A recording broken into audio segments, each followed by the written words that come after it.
feels speed here at Atlanta more than at any other racetrack in the entire circuit. He knows how to handle it. He won this race back in 1997. But to win it today, he's going to have to do what so many others failed to do yesterday in the Busch race. Keep the car off the evil concrete Atlanta wall. To Steve Burns.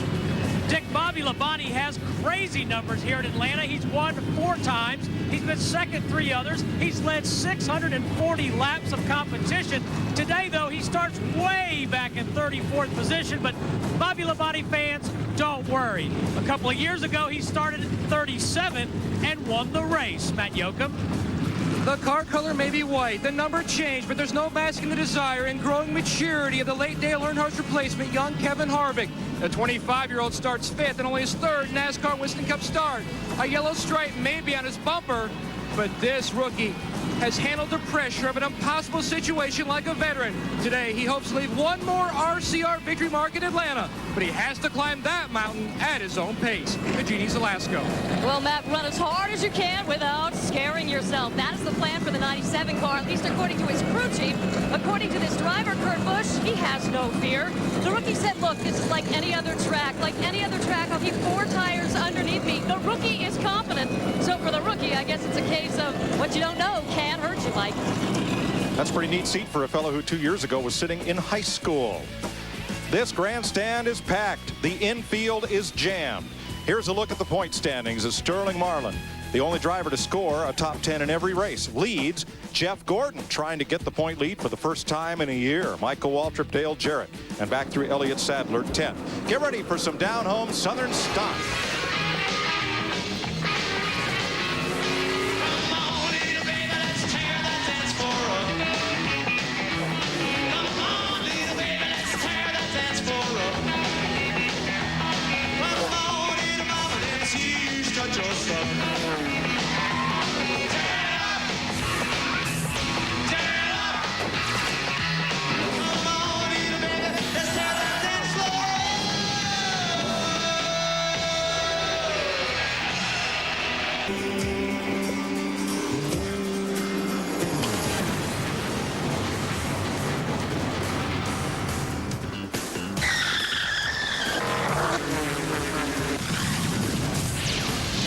NASCAR on Fox at Atlanta Motor Speedway. Budweiser, official beer of NASCAR, proud sponsor of the Bud Pole Award, given to the fastest qualifier at each Winston Cup race. Today's Bud Pole winner is Dale Jarrett, his 2nd in a row. Since 1979, Anheuser-Busch has awarded more than $7 million as title sponsor of the pole program. Dale Jarrett will start from the pole on our UPS starting grid, alongside Jeff Gordon, 3-time winner here at Atlanta Motor Speedway. And we'll have our UPS cam on board riding with Dale Jarrett today. Todd Bodine is starting in the 3rd position, and I'll tell you, Todd has never run bad here in anything, car or Busch car or Winston Cup. Mark Martin, 2 of his 32 career wins have come here at Atlanta. Row 3, Kevin Harvick. Jeremy Mayfield missed driver introductions. He goes to the back of the field. Yeah, I was going to say some nice things about Jeremy, but Jeremy, you got to go to those meetings, buddy. Dave Blaney and Jimmy Spencer. A couple of hot rods in row 4. Good run again for Blaney. Spencer had a shot at the pole. Row 5. Rusty Wallace, 2-time winner here at Atlanta, one of his best qualifying positions in a long time here. There's our Miller Lite on board with Rusty Wallace. And Michael Waltrip, Daytona 500 champion. Our Napa onboard camera will be there for Michael Waltrip. Clean them tires up, Mikey. Row 6. Sterling Marlin, and I believe he's going to win a race in that Dodge, and it might be today. Ward Burton still looking for his first top finish this year. Ron Hornaday finished a strong 9th last week in Las Vegas, and you'll be seeing these views from Hornaday's Conseco onboard camera. Teammates have won. Michael, Park, I believe it could be time for Dale Jr. to pick him up a win. And there's the Bud Cam on board Dale Earnhardt Jr. Johnny Benson, 4th last week in Las Vegas. Texas Terry Labonte has started 46 consecutive races here at Atlanta Motor Speedway. I'm looking for my friend. I'm looking for one of my rowdy friends, and maybe this is the one, Bill Elliott, to have a good day. Ricky Rudd, the Texaco Haviland on board, the 1987 race winner here. And Bill Elliott, who leads all active drivers with 5 Atlanta Motor Speedway victories. Brett Bodine has a pair of top 10 finishes here. Ken Schrader has been a long time since he saw victory lane, but did win here in 1991. Mike Skinner leading with 20 laps to go a year ago. Engine blew up. And the Lowe's onboard camera riding with Mike Skinner today. Steve Park, your Rockingham winner back in row 16. And me and the odds makers, we know what we're talking about. Keep your eyes on that 18 car, boys.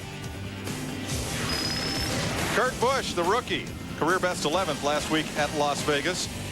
And we'll have the Home Depot onboard camera riding with Tony Stewart today.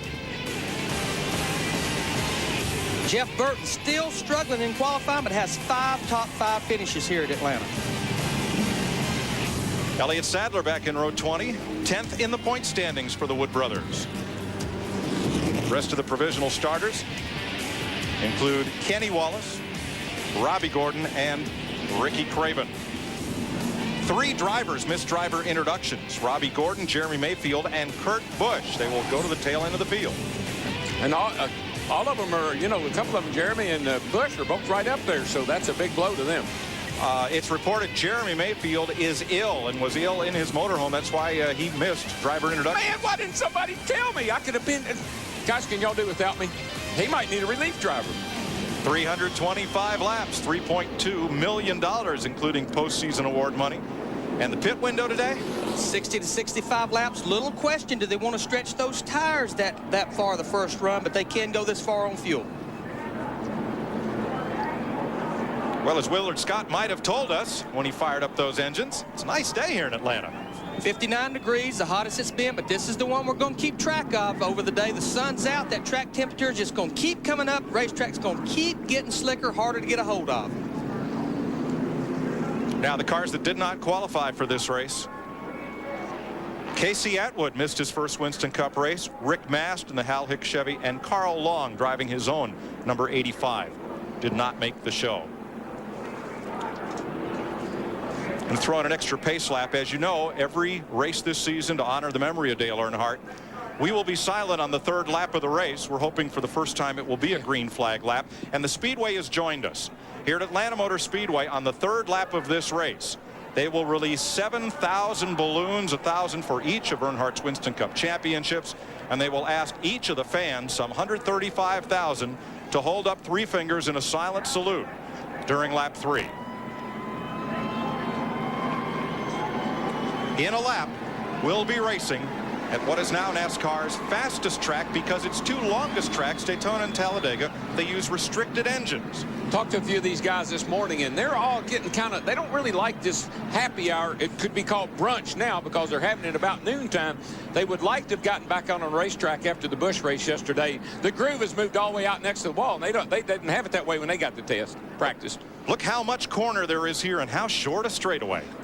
Man, let me tell you, you got a 1/4 mile of straightaway. That's all you got. You got a 1.25 miles of turn all the way around there. That's what makes this thing so fast. Get back in the gas way over here.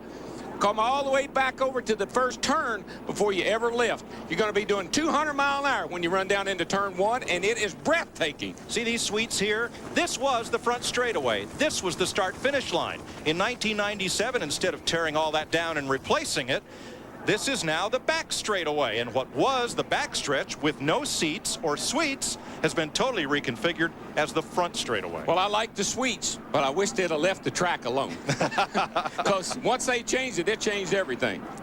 Since they reconfigured this racetrack, Bobby Labonte and Jeff Gordon have been the men to beat. Well, Bobby Labonte, I'm telling you, he's going to be fun to watch. He won't blow through the field. He'll ease his way up through there. But before this day's over with, you'll be saying, where did he come from? Just like we did at Rockingham. Today's telecast is going to 60 countries around the world. Have I made my point about that yet? It's big.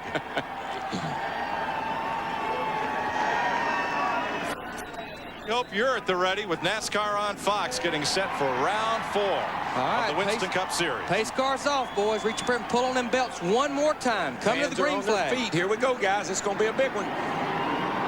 Green flag. We're racing in Atlanta.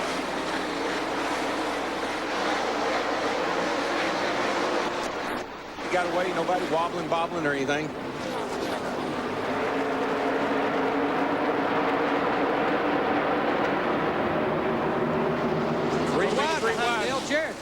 Right off the bat, we go 3 wide down the back. Look at Harvick at that 29. What a little hot rod he is. Well, he's got 300 miles of practice. He was out there all day yesterday, so he kind of knows what to expect. And he comes up for second place to Dale Jarrett in lap 1. That Hendrick horsepower is pulling him down that front straightaway, though. And I'm sure he'll probably give Jeffy a little room to get down in there. There, we'll see him running even 3 and 4 grooves up the racetrack. Harvick gets a real good run off turn 2 right there. But when the tires are fresh, got good grip, they'll tend to want to run around the bottom of this racetrack. Everybody's just kind of feeling their car out right now. Low air pressure. Track's a little dirty from setting overnight. Todd Bodine hunting a hole in between those 2 cars. It's not there, not quite wide enough. Todd. Oh, trouble, guys. Jerry Nadeau. Jerry Nadeau. Here they go through the grass.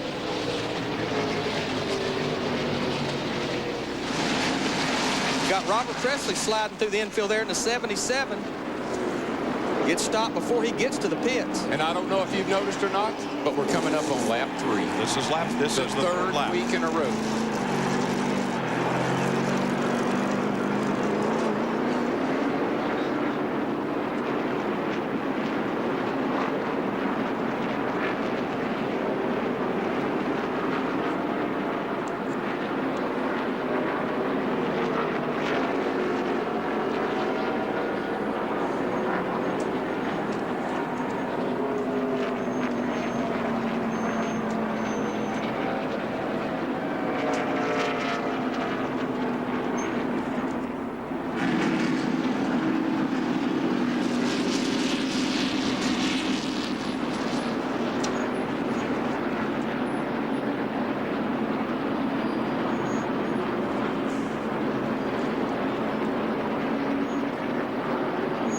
Well, for the 3rd week in a row, lap 3 is a caution lap.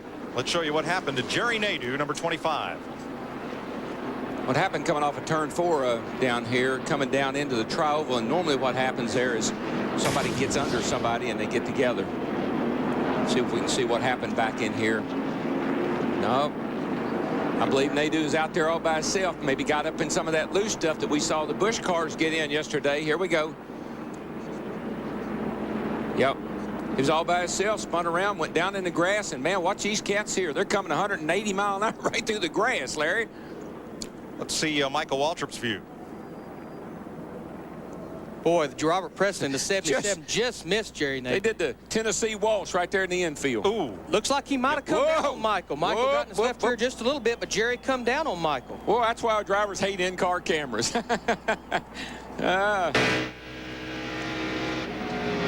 From Ron Hornaday.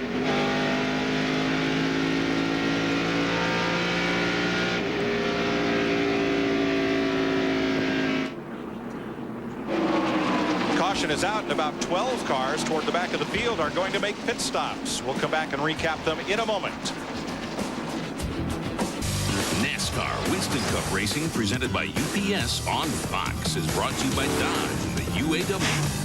By Kellogg's, the official breakfast food of NASCAR. By Pep Boys, cars like us, people love us. And by Budweiser, the crisp, clean, refreshing taste you'll find in no other beer. This Bud's for you.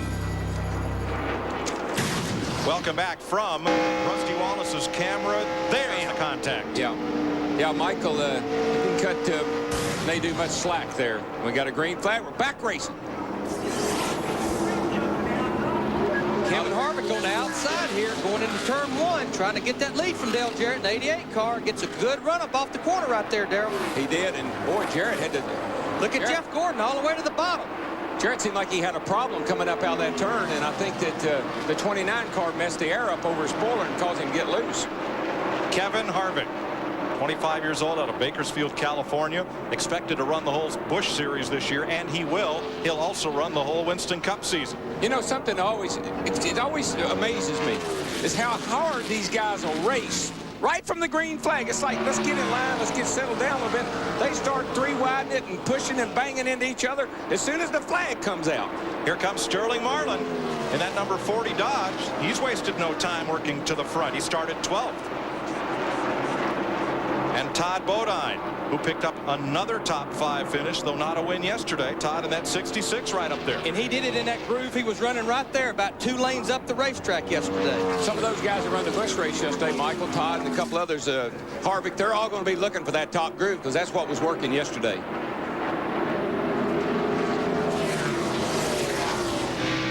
Dale Earnhardt Jr., little bump and run on Ron Hornaday there. Very impatient. That's all I can tell you. They're all impatient. I don't know where they think they're going. I mean, we got 3.5 hours of racing here, guys. Come on, keep the fenders on them anyway.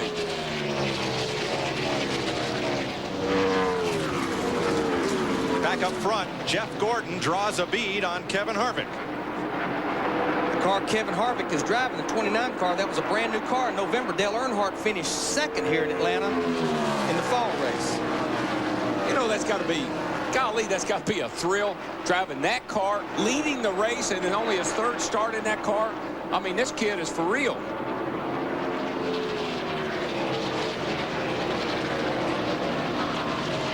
I think so far, Darrell, he's met everyone's expectation and then some. Oh, he's exceeded mine.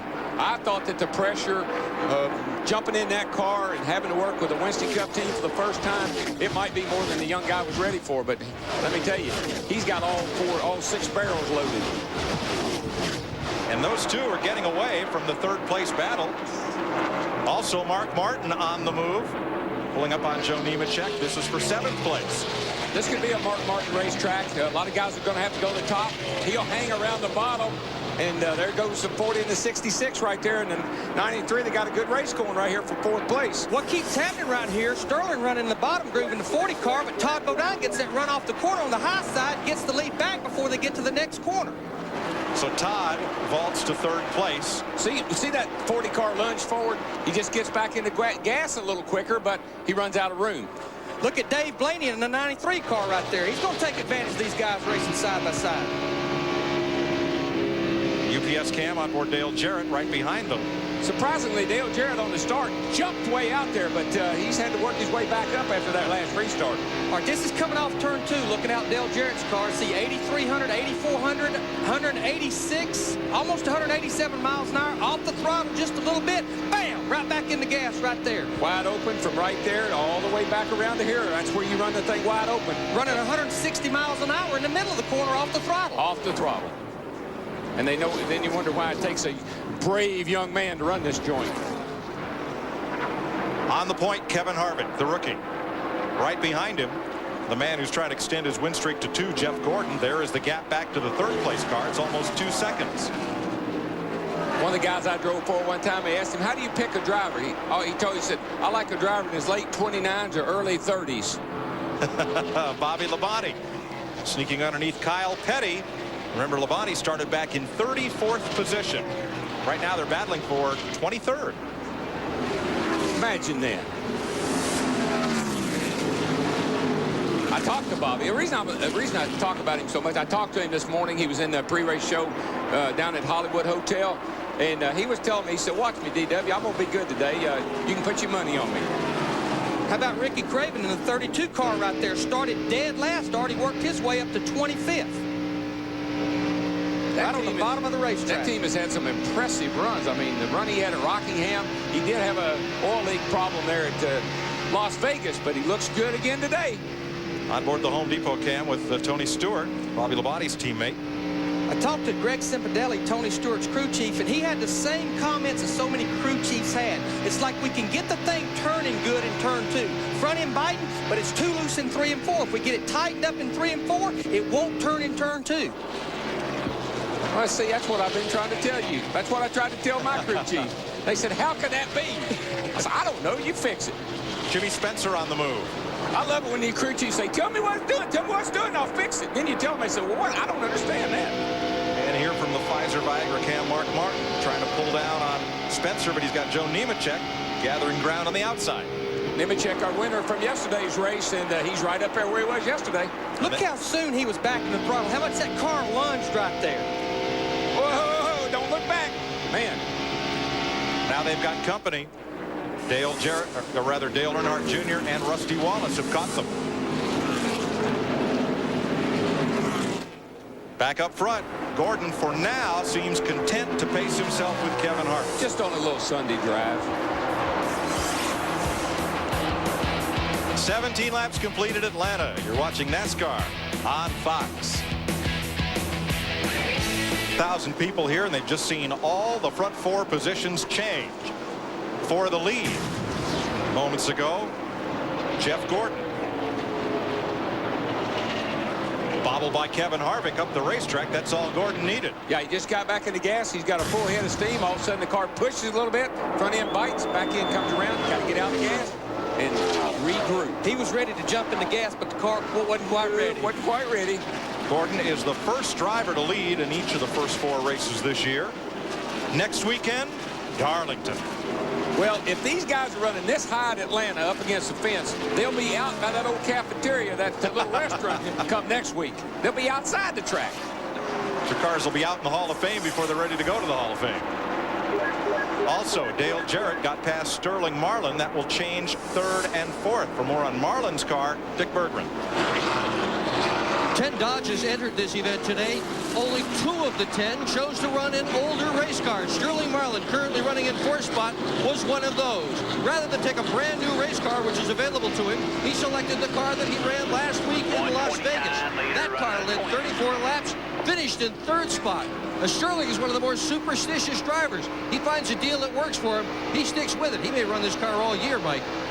Might well be. Well, that's not a bad thing. I mean, you get a car that drives the way you want it to. You know, you just get down in one of them. You sit down in the seat, the pedal, and everything feels right. You like that car. Driver's happy. Car goes good. 12th place battle here. Rusty Wallace, John Andretti. How about the 17 car right there? Matt Kenseth started 38, has already moved up to 12th. Had a little present yesterday, turned 29 years old. Jeannie? He got another present this morning, guys, out there at that early contact. He has some damage to the right front part of his car, but they decided not to pit because it wasn't causing any problems with airflow.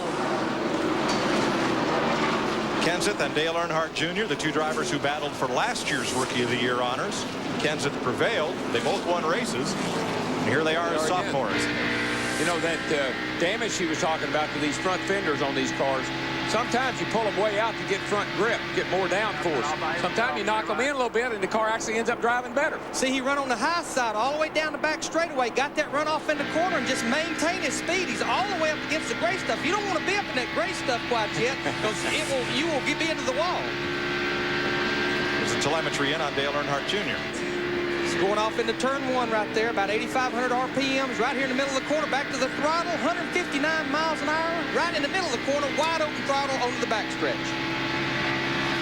What little there is, that backstretch goes by in a hurry at 190 miles an hour. You see, you turn about 200 or 300 less RPMs on the backstretch, Darrell, because it's so much shorter distance. Side by side, Joe Nemechek up alongside Rusty Wallace now. Wallace going to make that pass to the inside. Yes, and clears it. Remember last week, Rusty Wallace in Las Vegas, a very short memory of that race as he and teammate Jeremy Mayfield got together, got turned around. Come in there leading the points, left there out of the top 10. John Andretti in the 43 car all the way at the bottom. What? Boy, watch this. Terry Labonte, Park, Bobby Hamilton. Ooh, just getting in there. I'm telling you, they've been sliding in front of you. They've been putting a slide job on each other for the last 3 or 4 laps. It's called a controlled slide. Yeah, well, it's called please let me in. If you don't, we're going to wreck. When you get away with it, it's a controlled slide. There you go. Steve Park made the move. And now here comes Jeremy Mayfield right on the bottom of the racetrack. Remember, had to go to the rear of the field because he missed the driver's meeting. This is a battle right here for 26. And not only, don't forget this, he pitted on that early caution and took tires on, so his tires are going to be a little fresher than those other guys. riding with the Haviland cam on Ricky Rudd's number 28. And you see the serial score. Rudd has done it mainly on the bottom of the racetrack. In fact, I've seen him under the white line a couple of times trying to pass cars. Well, the bottom would be a really comfortable place to run because there ain't nobody there. See right there, halfway down the backstretch, he had to backpedal or he was going to run over these guys. Just got that good a run up off turn 2. Oh, you definitely get a little draft down the back. And the 32 car, buddy, let me tell you, he's doing it again this week, that cat right there. He did it at Rockingham. He got up in that high groove, and he's doing it again. 19th position right now, all the way from 43rd in 31 laps. When you have a car that's handling pretty good and other guys are struggling a little bit, man, you can just make up so much time. And what happens, you can make a motor look so good down the straightaway because you're back in the throttle 8 car lengths before your competitor. Well, and the motor guy's going to go, well, what's wrong with my motor? Well, he beat you back to the gas about 10 car lengths. All you're doing is making the straightaway longer. When you get back in the gas, you just make that straightaway that much longer.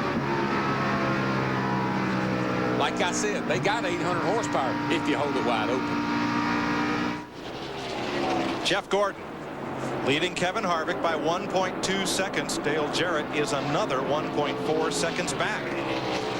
Sterling Marlin is settled in 4th, and Todd Bodine is in 5th. We've completed 33 laps at Atlanta Motor Speedway.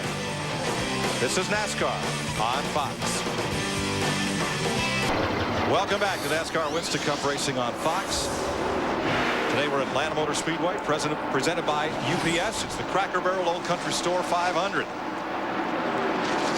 Matt Kenseth right now is the fastest car on the racetrack. He's up to 5th place, and he's actually running faster lap times than Jeff Gordon is.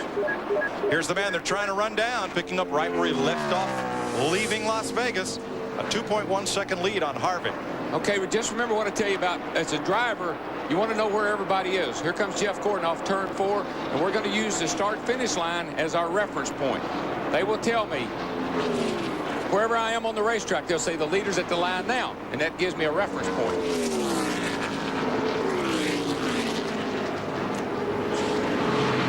Let's check with Steve Burns. At the top of the show, we heard Larry McReynolds say these drivers can go about 60 laps on a fuel run. But look how many tires are down here at Kevin Harvick's pits. They're going to want tires before they get gas. 11 sets of tires mounted up here. Guys, there's $15,000 worth of Goodyear tires mounted up for Kevin Harvick.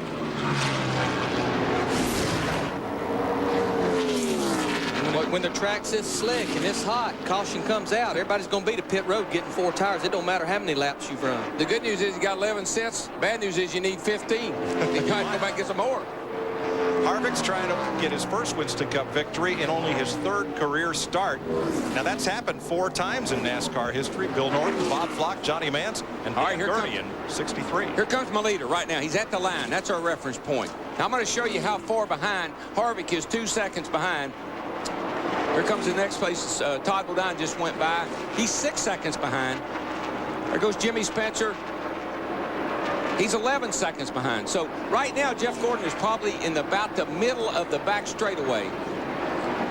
So that's what the drivers listen for. He's at the line now, then you know exactly where your track position is and what you got to do to catch up or hold on to what you got. What they're telling Matt Kenseth is you're catching the leader. You just keep doing what you're doing. You just keep being smooth because he's about 1/10 of a second faster. There you see almost a mile an hour faster than Jeff Gordon, who's leading the race. I just can't help believe that those guys that ran yesterday don't have somewhat of an advantage for today.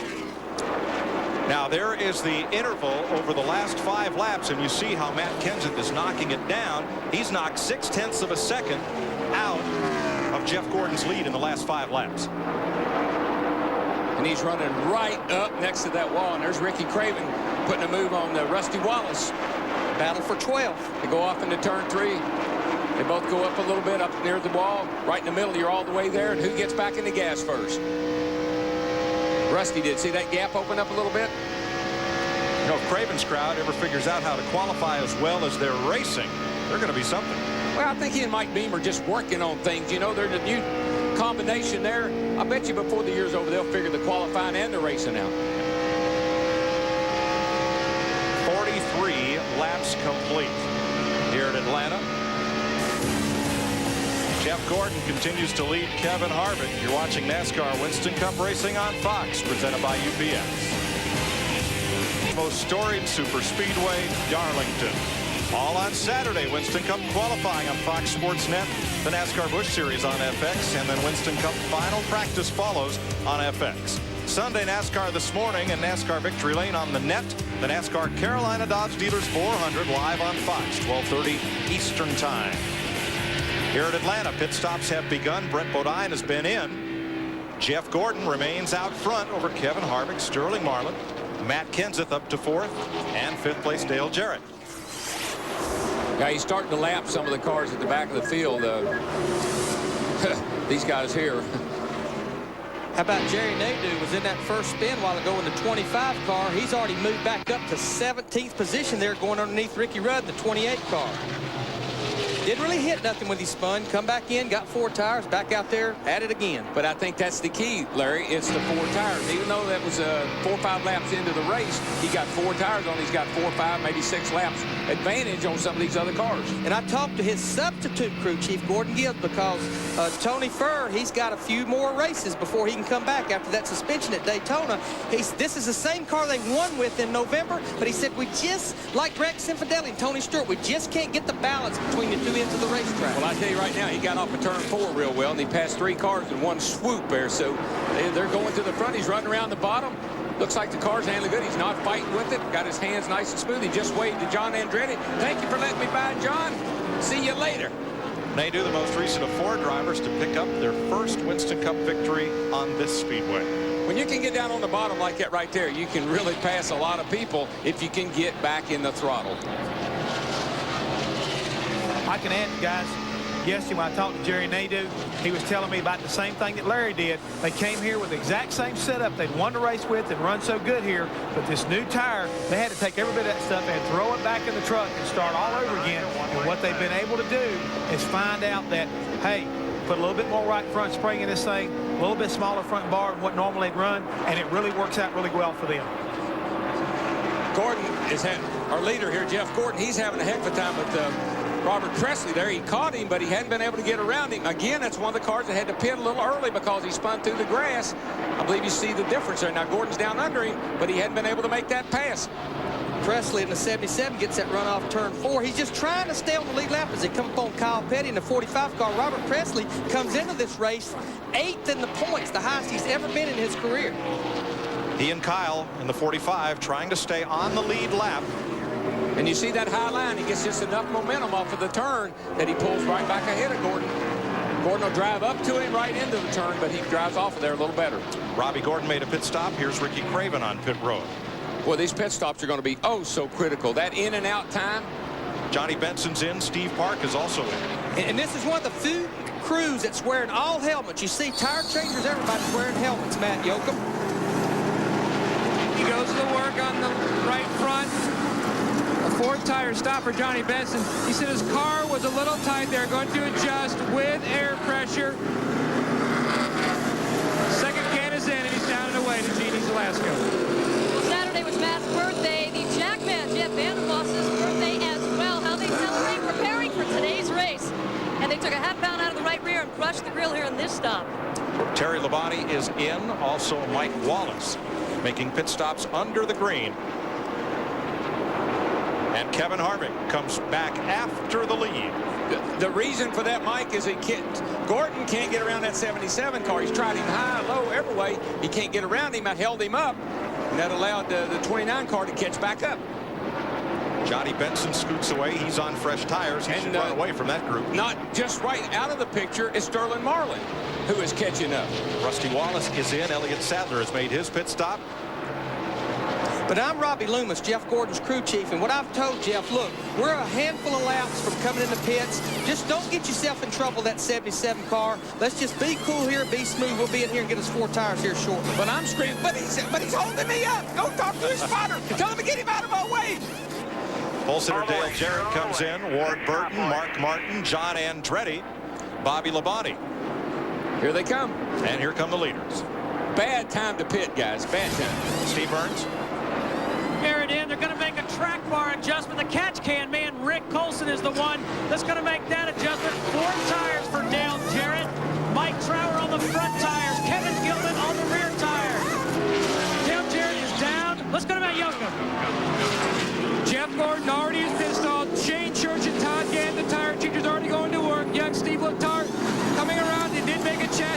replacement as he helps index the left rear tire. Second cannon, down and away to Dick Berggren.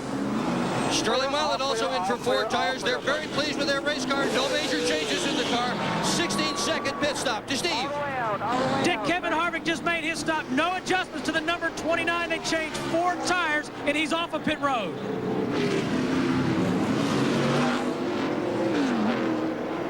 Pit stops continue. Jerry Nadeau comes in. Dale Earnhardt Jr., Joe Nemechek, Tony Stewart, Michael Waltrip. Now, when you see where Nadeau pits, or there's Tony Stewart, his crew getting service, routine stop. When Nadeau comes to a halt, right behind him is Jeff Gordon's pit. Gordon was the second team to pick a pit stall.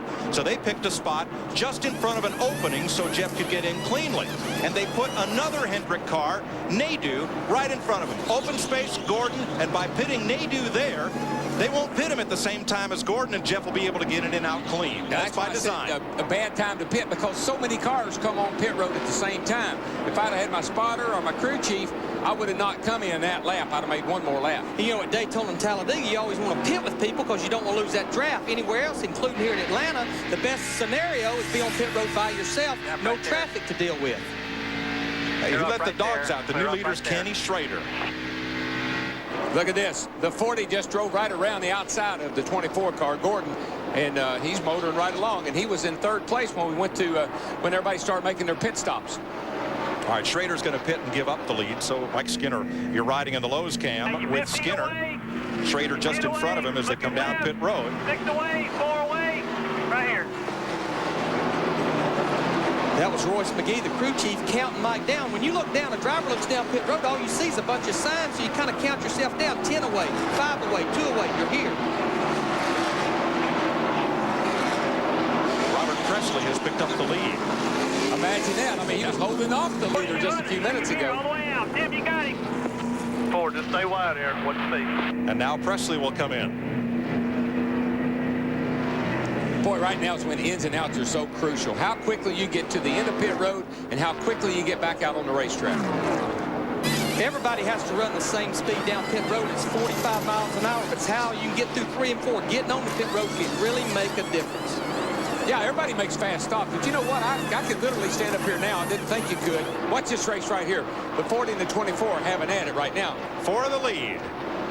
Marlin just shoves it into the lead. And he used Jeremy Mayfield in the 12 as a pick there.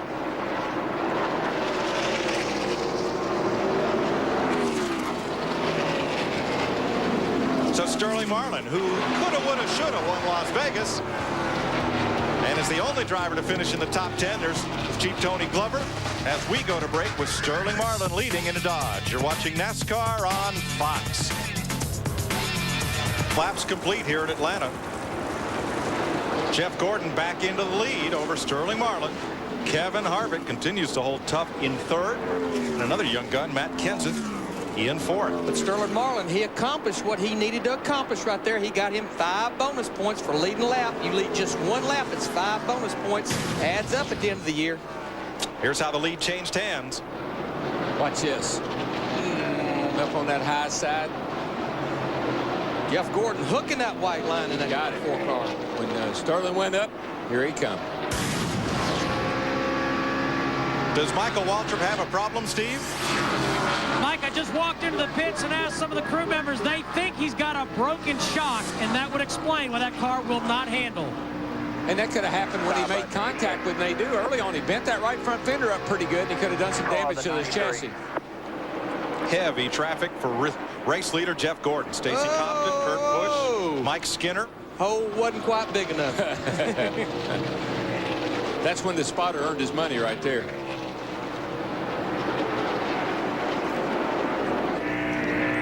Looking back from Mike Skinner's Lowe's cam and race leader Jeff Gordon. This is going down the backstretch right here, off into turn 3. Skinner goes to the low side. There you see Jeff Gordon going to the high side. Now, all right, let me tell you, we were talking about ins and outs. This is when the crew chief says, hustle, hustle, hustle to the end of pit road and hustle, hustle out. Look how much quicker, say, Sterling Marlin. He got the lead, and right there is why. He got in and out quicker. That's from the beginning of pit lane back to the start-finish line. Gordon didn't do a bad job, but Sterling beat him in and out, and that's how he got the lead for that couple of 3 laps. So Gordon now leads by 0.6 of a second. Harvick another 2.5 back. He has about a second on Matt Kenseth. Bill Elliott in the 9 car right there trying to go to the bottom side, get back on the lead lap while Jeff Gordon's fighting all these other cars. There's Sterling Marlin in second place right now, catching Jeff while he's fighting these guys. Dick Berggren. So far, the best finish a Dodge has earned in this brand new season has been a third. That was Sterling Marlin last week at Las Vegas. Third is pretty incredible for a manufacturer that's been gone as long as Dodge, but they may have their best shot right here.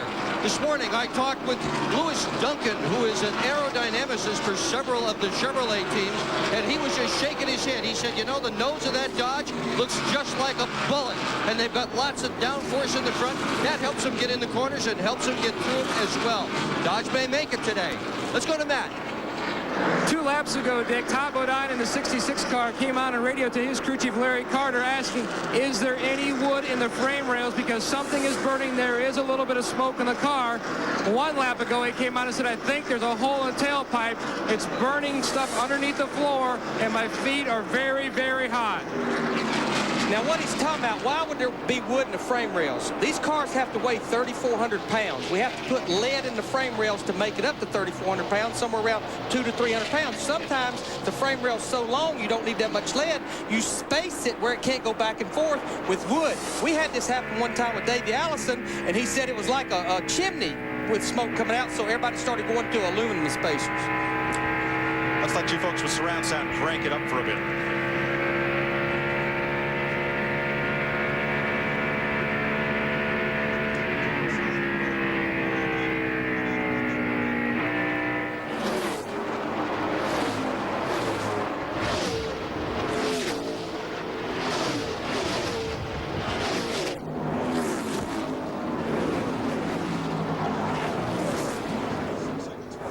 Yeah.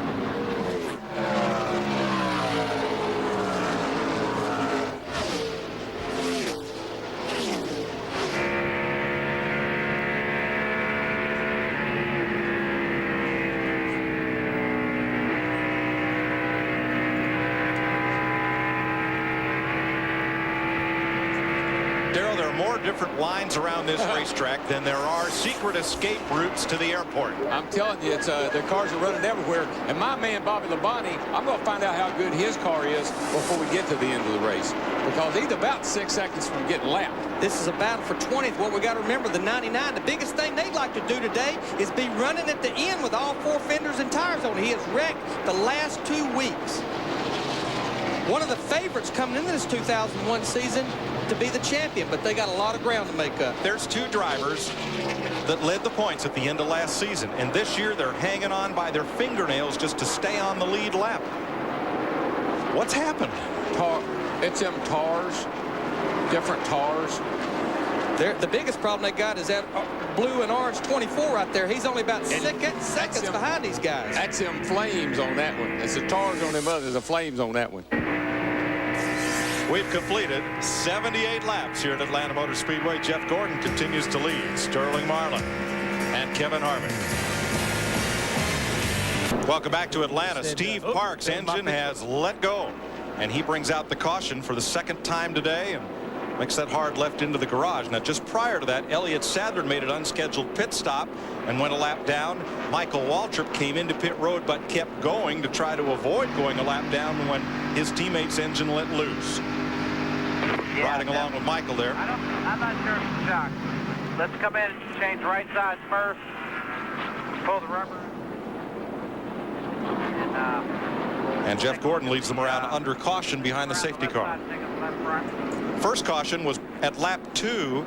Jerry Nadeau and Michael Waltrip got together. Nadeau spun through the infield grass, And this is the second caution coming at lap 83. There's a lot of conversation going on right now about what they're going to do to their cars. What are they going to do? They take spring rubbers out. They're going to make track bar adjustments, air pressure adjustments. Lots and lots and lots of things are going to happen on this set of pit stops. Yeah, they'll definitely be on pit road for 4 tires. This is the first time they've had a chance to kind of slow down and tell the crew chief what's going on in the first stop under caution, where you can do a little adjusting without worrying about a green flag stop. Here come the leaders to pit road, 45 miles an hour, starting right there.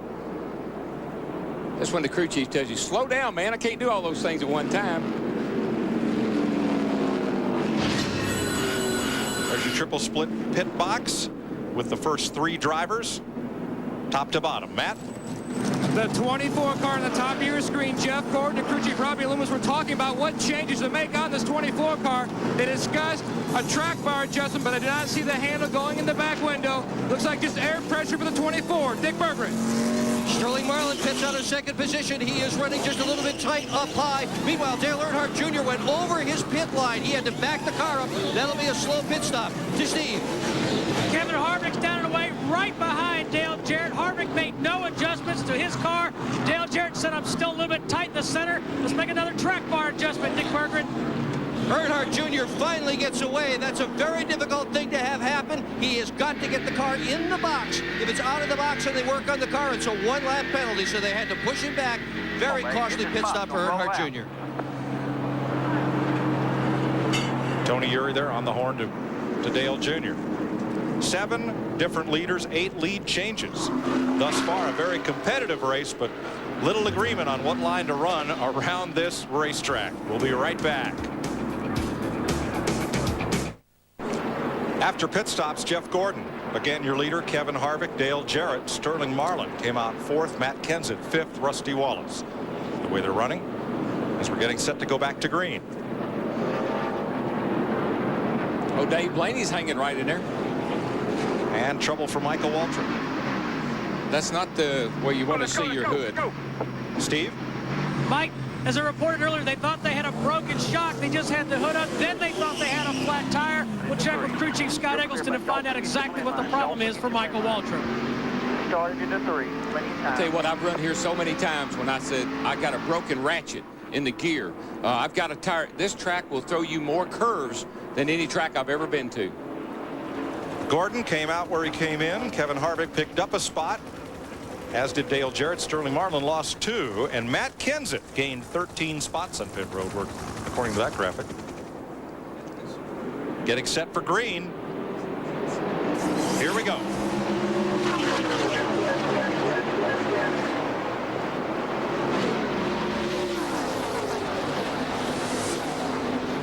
That was Bill Elliott trying to get a lap back, but had no luck.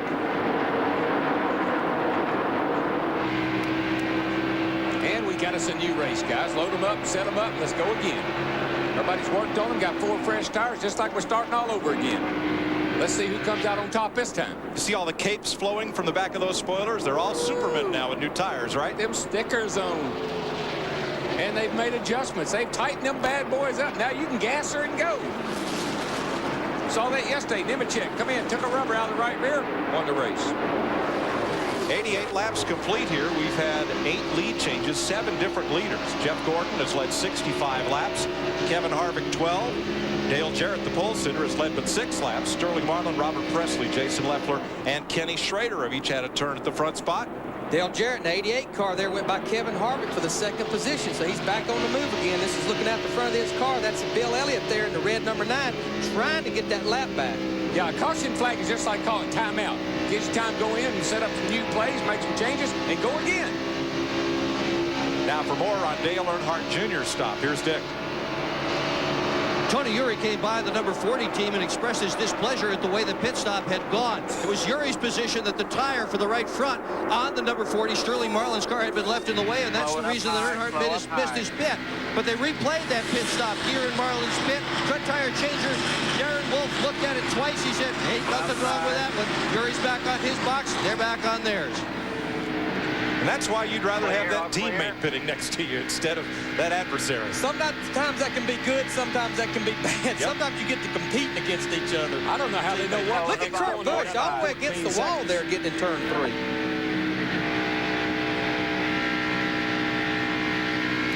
Steve, did you find out on Michael Waltrip? Sure did. Mike spoke to Steve Meal, and he said the problem is it's a broken bump stop on the left front jack screw. That's what made it feel like a broken shock. So they backed the screw back out on that left front corner to help Michael get the handle on that race car. Today's Pep Boys Trivia. Dale Jarrett's won 2 poles in a row. Who was the last driver to win 3 consecutive Bud poles? A hand in the crowd. Anybody? Anybody at all? Anybody with the answer? Here's a hint. Bill Elliott. He's right on your screen. Bill Elliott. Jeff Gordon.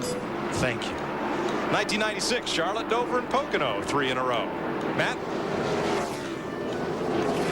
Larry McReynolds touched on it earlier that Jeff Gordon develops an aero push if he is behind another car. He built up the pressures in the right front on the last run when he got behind the 31 car. So he is trying to stay out in front of the 88 if he can, because that's where his car handles best. And what's going on there, these cars are so aero dependent, so downforce dependent. Look at Dale Jarrett in the 88 car now. He's trying to get up there and get in front of Jeff Gordon. You've got downforce pushing on that front end when you're in clean air. But when you're following a car, that car takes the downforce off and the car won't want to turn. But our Rockingham winner is out of the race early. Here's Jeannie. Well, what is wrong with this picture? Steve Park's not in a fire suit. The engine blown. Can you feel it coming? No, not at all. The Benzold Chevrolet was running good. We were up there in the top 10 like we wanted to be, and just all of a sudden the engine just let go. No warning, no nothing. So we're just really disappointed. We had a decent race car today. We had something that we could work with there towards the end, and just tried to kind of stay near the top 10 so we could get through a couple more of these pit stops, but just wasn't meant to be today. Steve Park with concerns about the tires and maybe the lack of grip coming into today, but you're nothing without an engine, guys. You're nothing without the lead. Here comes Dale Jarrett for it. I love this shot. This is cool, man. That's how close together we get. They go high and low.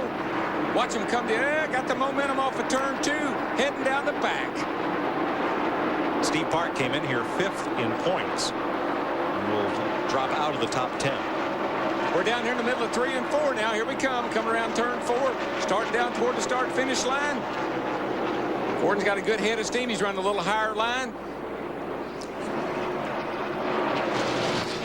This cat right here, Dave Blaney, he is on the move. He started back in about 8th place. He's already up to 3rd, up to 4th. He's going by Harvick.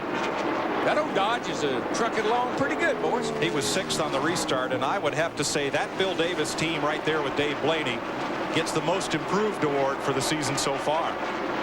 Matt. 3 top 10s for Dave Blaney in the 93 car in his last 6 Winston Cup starts. He's been complaining about all morning and afternoon about his car being a little tight. They have adjusted. His spotter, Rocky Ryan, keeps cheering him on. Go get him, go get him. Keeping that adrenaline going, trying to move him up to the lead. There's the sequence of Blaney moving up to 3rd place. Well, here we go again. 2 different thoughts on how to get the lead and how to hold it. It's like for a few laps, he moved up to the high side with Jeff Gordon. Now he's back to the bottom, Darrell. Figure this. It's shorter around the bottom, but it's faster around the top. Get more momentum, carry speed off of that corner. Coming off of turn 2 here. Back into gas. Going to tuck in behind Jeff Gordon and get a little suck off of him, get a little pull. Here we go down into turn 3. Gordon goes high up next to the wall. Jarrett stays sort of in the middle. He wants to hunt the bottom. Guy back in the gas. That wall gets mighty. Whoa, man, it gets close right there. Across that start-finish line. See him close up ever so slightly from the little bit of draft he gets. A little bumpy right here. Bam, bam. Makes the car move up the hill a little bit. Not as far as Jeff Gordon is. But you can see, come up there and you're right out next to that wall. Darrell, it's almost like when the tires was fresh right after the pit stop, Dale Jarrett was hugging that bottom. Now that we've done got 10 or 15 laps on these tires, he's starting to move up the racetrack with Jeff Gordon. A little easier on those tires up there. Well, the thing about it is both these cars here, these will be 2 guys that will run great next weekend at Darlington, too. And they're getting a lot of practice today running up next to that wall. And you see Jarrett starting to ease that thing right on up there, and you'll see him close right back up when he does. But, Darrell, are there room for 2 grooves like this at Darlington? Well, that's the problem you got there, is that's why they run over each other all the time. Everybody's trying to get in the same spot. Darlington's made for 1 race car, and that's it. 100 laps complete here at Atlanta Motor Speedway. Jeff Gordon back in the lead. You're watching NASCAR on Fox, presented by UPS. Welcome back to Atlanta. Chris Myers with Jeff Hammond. Don't forget Victory Lane tonight, 9 o'clock on Fox Sports Net. As we continue to watch the race and the battle for the lead, Jeff Gordon has that over Dale Jarrett. Jeff Hammond, for his complaints in Daytona about the aerodynamic disadvantage, they want more help on the front end. They say they don't need the 2 inches that Chevy got, but Chevy has won all 3 races so far this year, and they're leading again. Yeah, as you can see right now, Dale Jarrett can get close to that 24 car, but he's having trouble really getting and making that pass. He can suck up to him, and all of a sudden Gordon just seems like he drives away from him. That's the big problem they complain about, is after a few laps, after the tires get worn a little bit, they lose their grip, all of a sudden they need that aerodynamic downforce to make the front end hook so they can keep it going. Jarrett did lead 42 laps last week. He's won 2 straight poles, but no victories yet for Ford. So far, 10 lead changes here with 7 different leaders. Let's go back upstairs now. Mike Joy. This is a great battle right here, and Dale Earnhardt Jr. is right in the middle of it as you watch from the Bud Cam. Todd Bodine up high and Johnny Benson filling up his mirror. But you know, I follow up a little bit on what Jeff said about the Fords, and they say they need some help. If the Dodge is good, the Ford ought to be good. Because I'm telling you, I walk through the garage and I look at them, and I can't tell any difference in them. They look very, very, very similar. More from Dale Earnhardt Jr.'s pit. Here's Dick. On that last round of pits, Steve Wolf, the rear changer on Dale Earnhardt's car, suffered a laceration on his finger. The doctors put ice on it. They said, you're out of here for the day. Well, the one car Steve Park flew up, he's a teammate. Mike Atwell from that car is going to pit it. You're looking at Atwell now. He has also brought along his carrier, Chad Walters. So we'll see how these guys mix together. They're certainly not used to pitting as a group. Mike? Now, Larry, that's pretty neat. If you're going to change tires, you want your own tire carrier because you folks have your timing and your sequence. Yeah, I mean, the tire carrier, the tire changer is only as good as its tire carrier. And it's not saying one tire carrier is better than the other, but they're just used to each other. Darrell, I want to challenge you on something right there, partner. Not that I'm a Ford supporter, but at the same time, I know I've seen some of the numbers on the Dodges, and I do believe they do have a little bit more front downforce than the Ford, even though I do agree they look very much the same. But I think if you notice the way those openings are and the way the air flows over the car once he leaves that front valence, it makes a big difference. And we see right now Jeremy Mayfield must have a problem on pit road. Matt's there. He came on the radio, Mike, and said something feels like it's loose in the right front. They're going to make a track bar adjustment and a 4-tire change to see if it is the tires or if something is indeed loose. You can see one of the crew members sticking his head inside, checking to see if something is indeed loose in the right front. He said he couldn't tell what it was, but something just did not feel right. They didn't want to take a chance. Jeremy has not felt good all day, so he did lose his breakfast twice this morning.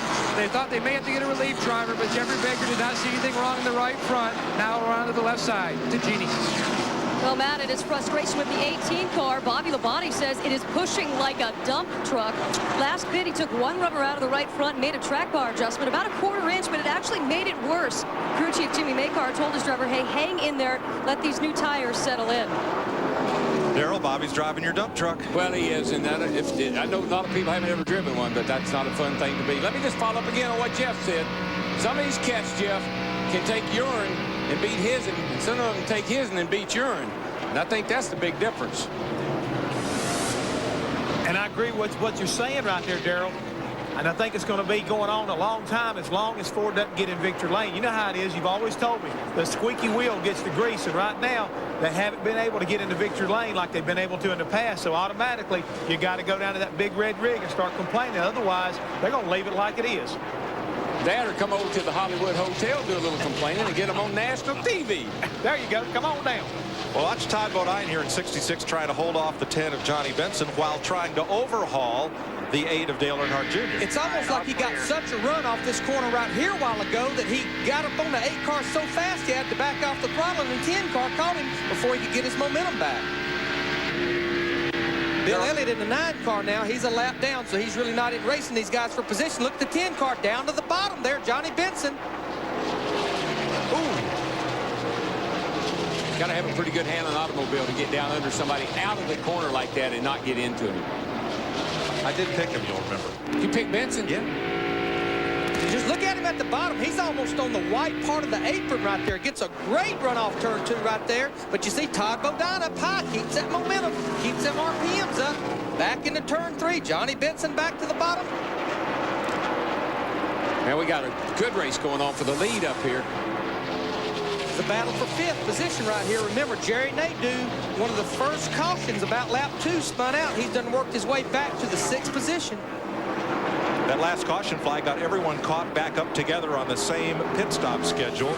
And Nadeau back up there and strong. Darrell, how tough is it to race the car ahead and race the car behind you at the same time? Well, that's one of the things that when people say, I think I could do that, they go to these driving schools or whatever, and they get out there by themselves, say it doesn't look all that hard. That's what I call track presence. And you have got to have a lot of track presence when you get up in the middle of a bunch of cars. You got to know where you are. You can't think about it. It's instinctive. You got to feel it. You got to know that guy's there, and you got to respond and react to him being there.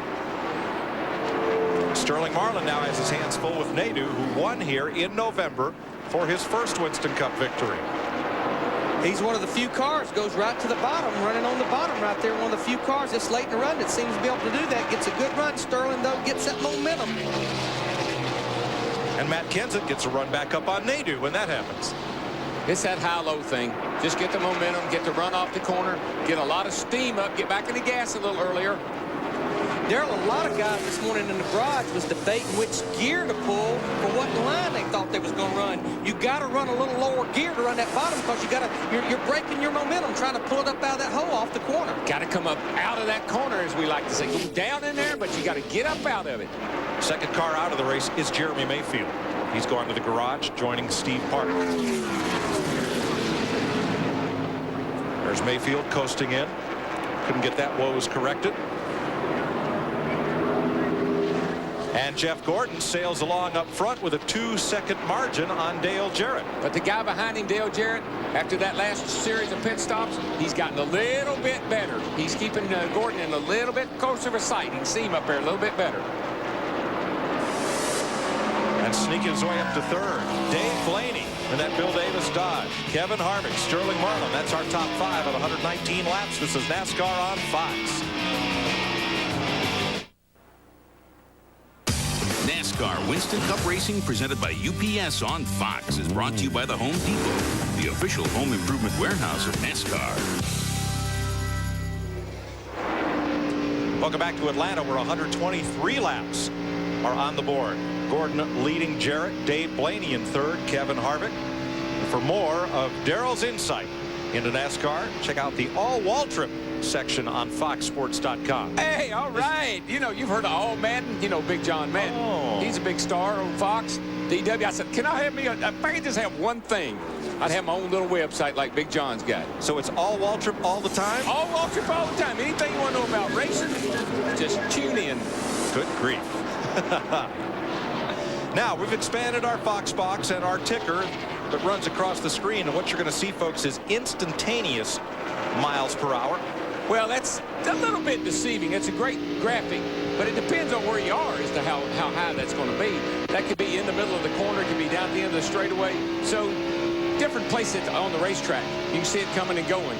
When you're seeing 180s, 190s, that's almost at the end of the straightaway. You're seeing them 160s, middle 160s like Rudd there, 158. That's down in the middle of the corner. But it certainly gives you a good idea about how fast the cars are and then how much they slow down through the corners. And when we get to Talladega, when you're flat out all the way around, that'll be a pretty valid comparison. Oh, yeah, it never changes there. I mean, you just run all the way around.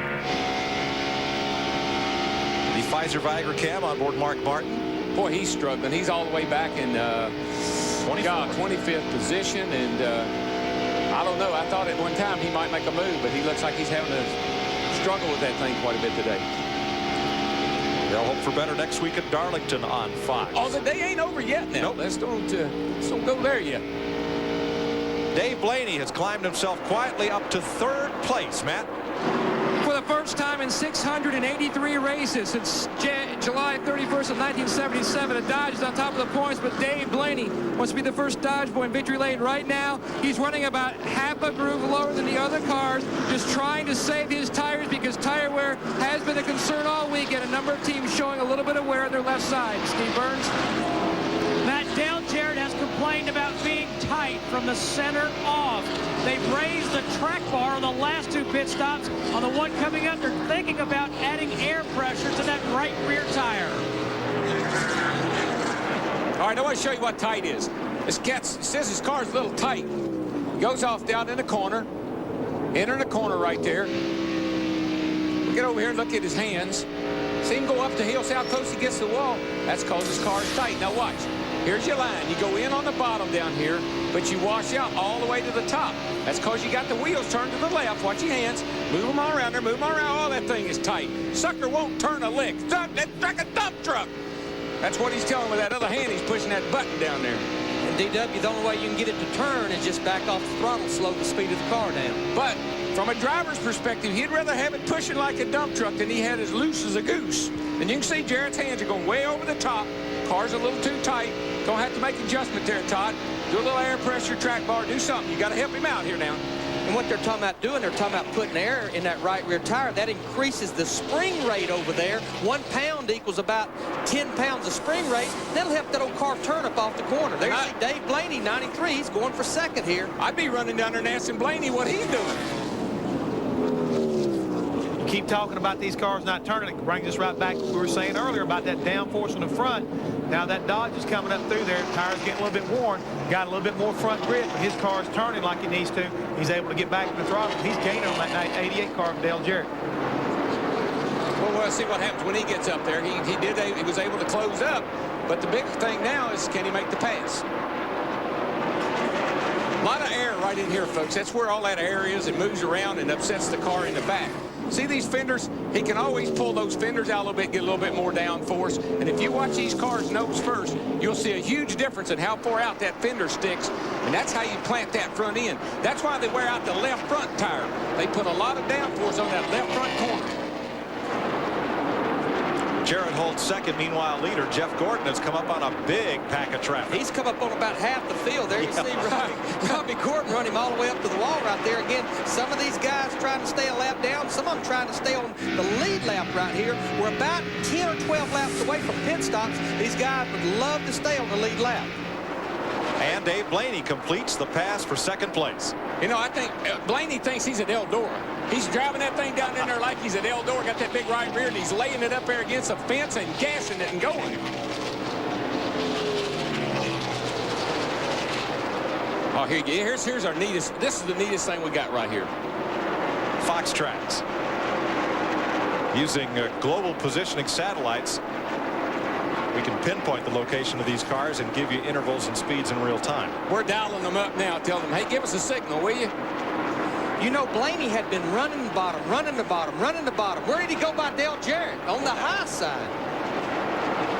That's what I'm telling you. It's just like Eldora. When it gets dirt, when it gets slick, they got to put it up there in the cushion. Look at the tracks that Dale Jarrett's running in right now. He says, hey, Blaney's pretty fast. I'm going to try to stay with him. But look at the gap, how much. This shows Dale Jarrett's car is pushing off the corner. Look how much space Blaney opened up off the corner. Blaney getting back to that throttle a lot quicker than Dale Jarrett is. And the car is turning for him. You can hear Dale, he's out of the throttle so long, and he never mats it. He's just kind of easing into it. Now, Gordon has busted his way through 4 of those 12 cars. That's what you call a gaggle of cars. It's coming up on Andy Houston and then Rusty Wallace. Stacy Compton, Mike Skinner there. We'll probably see Rusty's car start smoking here in a minute, and it'll all be coming off the steering wheel. Buckshot Jones in that pack, Nemechek, and Wallace is coming in. Now, Jeff Burton came in a bit ago on lap 123, so here's Wallace 13 laps later. This should start the cycle of stops. This is not bad strategy. Robin Pemberton saw that the leader was right there. They're telling what they're doing short pitting. Get those fresh tires early. Then when all the pit stops is over, they'll be out front of Jeff Gordon, Dick Bergman. 4, 3. Well, the reason they're short pitting on this race car, this number 2 that Rusty Wallace is driving, is that the car has a vicious understeer. It's pushing. He just doesn't have the handle under it. So they're going to attempt to adjust it with the tires that they're putting on the car now. Hopefully give Rusty something he can drive much better. The car is fine. This car won Michigan. It just isn't set up right at the moment. That's a fast pit stop, 14.6 seconds for Rusty Wallace. Ricky Craven, Stacy Compton come on pit road. Green flag pit stops begin. You're watching NASCAR on Fox. NASCAR Winston Cup Racing presented by UPS on Fox is brought to you by Miller Lite. Grab a Miller Lite. It's Miller time. By Sprint PCS, the clear alternative to cellular. By Visa, the preferred card of NASCAR. Visa, it's everywhere NASCAR fans want to be. And by new Haviland Motor Oil technology, formulated for improved gas mileage. Add more life to your car. It's green flag pit stop time at lap 141. Johnny Benson completes his service. Ward Burton is in. Mark Martin is done. And here comes Dale Jarrett. Terry Labonte, Kenny Wallace, and Kyle Petty pitting. Jeff Gordon, could he be out of fuel? He's out of fuel, I believe.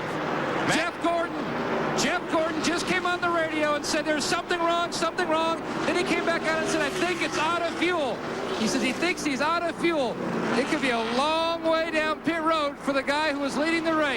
He's not going to make it. He'll never make it around. He's almost stopped. Make it around here. Steve Burns. They added that pound of air pressure. They also made a wedge adjustment to the number 88. 4 tires for Dale Jarrett. He's down and away. Good stop for Dale Jarrett. Right now is when I'd have my teammate coming down there and give me a little help. Come on, somebody give him a push. Look at how far he's got to coast. He's in turn 4. I'm really surprised he made it all the way around because he's not going very fast. Larry, how does this happen? Well, I'm questioning, did they get it full the last time? Because that was 60 laps, and everybody felt like they could at least run 62 or 63 laps, and he's just now halfway down pit road, Darrell. How that happened is in inspection. They took away those big fuel cells, and these guys don't know how to handle this 22 gallons of gas. Matt, guys, get them full. They'll get it started. Cars. Number of teams had trouble in happy hour. Jeff Gordon's car does fire, trying to dial in the race cars. They did not do a lot of time, spending time on trying to get a good gauge on fuel mileage. So some teams did not get a good gauge coming in here. This 24 could be one. He's down and away today. Here's Earnhardt Jr. in his pit right now. They have got the new tire changer and carrier on the back end. And hey, you know what? It's working. They were the first ones to be done. Earnhardt stalls the car. Crew pushing it. He gets it going again. Earnhardt stalls. Hey, that was a nice stop for a pickup back tire changer. Let's go. Dave Blaney picks up the lead. First time he's led since Dover last September. Jimmy Spencer picked up the lead on Blaney's stops. So Spencer gives it up to come to pit road along with Tony Stewart, Todd Bodine, Bobby Hamilton. Here's Spencer's stop. Todd Bodine's crew. That tear-off came off the windshield of Bodine's car to improve his vision. 4 tires, he's away. Now, those tear-offs are the neatest things, particularly on a track like this, where as the day goes on, you'll be driving off in the first turn, looking right dead in the sun. Man, a clean windshield, you give a whole new perspective on everything. Jimmy Spencer becomes the 9th different leader of this race. And when you're not running very good, you need a whole new perspective sometimes. And what people don't realize, these are not glass windshields. They're a plastic or a Lexan, and they get sandblasted really bad. Dale Jarrett picks up the lead after cycling through pit stops. Dave Blaney in second, Sterling Marlin third. And Jeff Burton, who stopped about 20 laps to go, in danger of being lapped here. We'll be right back with more NASCAR on Fox, presented by UPS.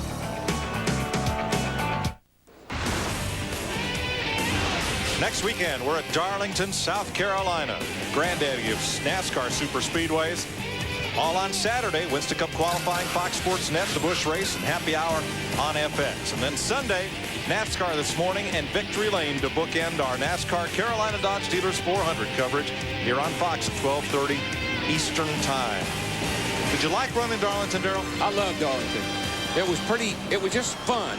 It was one of those kind of racetracks you just race the track. It's where I learned to anticipate things. You always had to be looking ahead, thinking ahead, because you couldn't just pass people when you caught them. You had to pass them in certain places. Here at Atlanta, 152 laps. Dave Blaney's our leader. Todd Bodine has made an unscheduled stop and gone a lap down. Matt?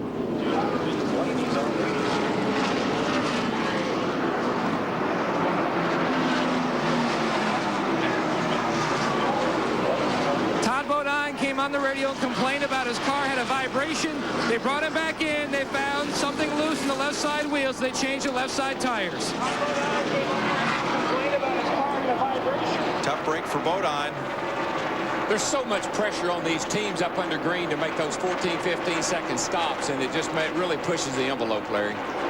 Yeah, this is Jeff Gordon right here, the 24 car. Now, he was leading the race. Right now, he's about 2 seconds behind the leader, 1 lap down, trying to get up there to Dave Blaney to get that lap back. Well, as good as his car was, I wouldn't count him out yet. Got a long way to go. That car's fast, and he'll get up on the wheel and get that lap back. And you see Mayfield back on the speedway after making those changes behind pit wall to improve what they suspected was a steering problem. And I just don't think we've said enough about this guy right here. Dave Blaney driving that Dodge for Bill Davis.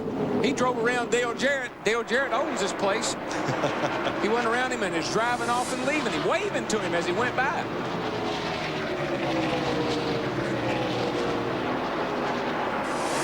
Blaney's had a great couple of weeks. He has. His car is awesome.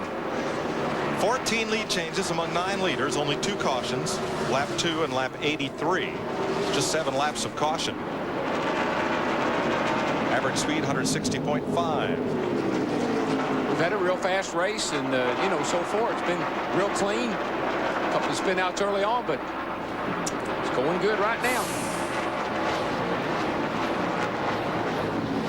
Hut Strickland being overlapped in the Ginny Dunleavy car. Strickland, the driver who had that hard hit in Las Vegas, credited the hands device, as you heard in our pre-race show, with minimizing his troubles after a hard hit on the turn 4 wall at Las Vegas. Yeah, we talked about Hut hitting the wall. We wanted to talk to him at the racetrack there, but I'm telling you, that was a 180-mile-an-hour lick. Started that way, drug the speed out of the car as he got to the fence, but when you see that right front tire folded up into the car with the driver, that's a hard lick. But he is okay and here to race today. Blaney to Jarrett, 1.96 seconds.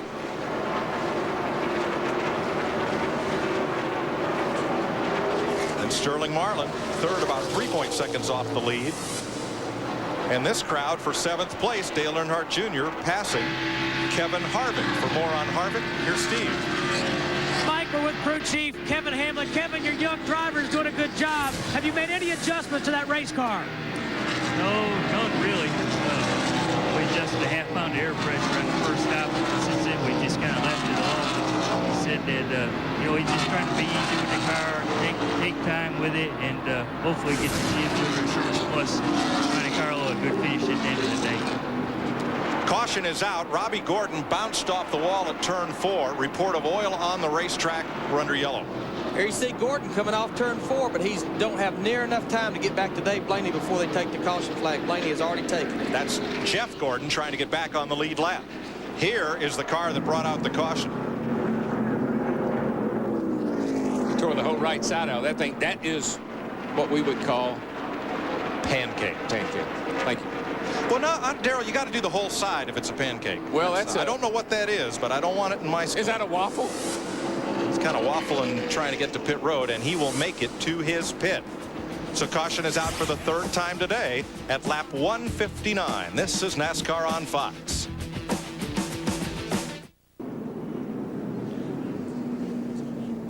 NASCAR Winston Cup Racing, presented by UPS on Fox, is brought to you by Coca-Cola.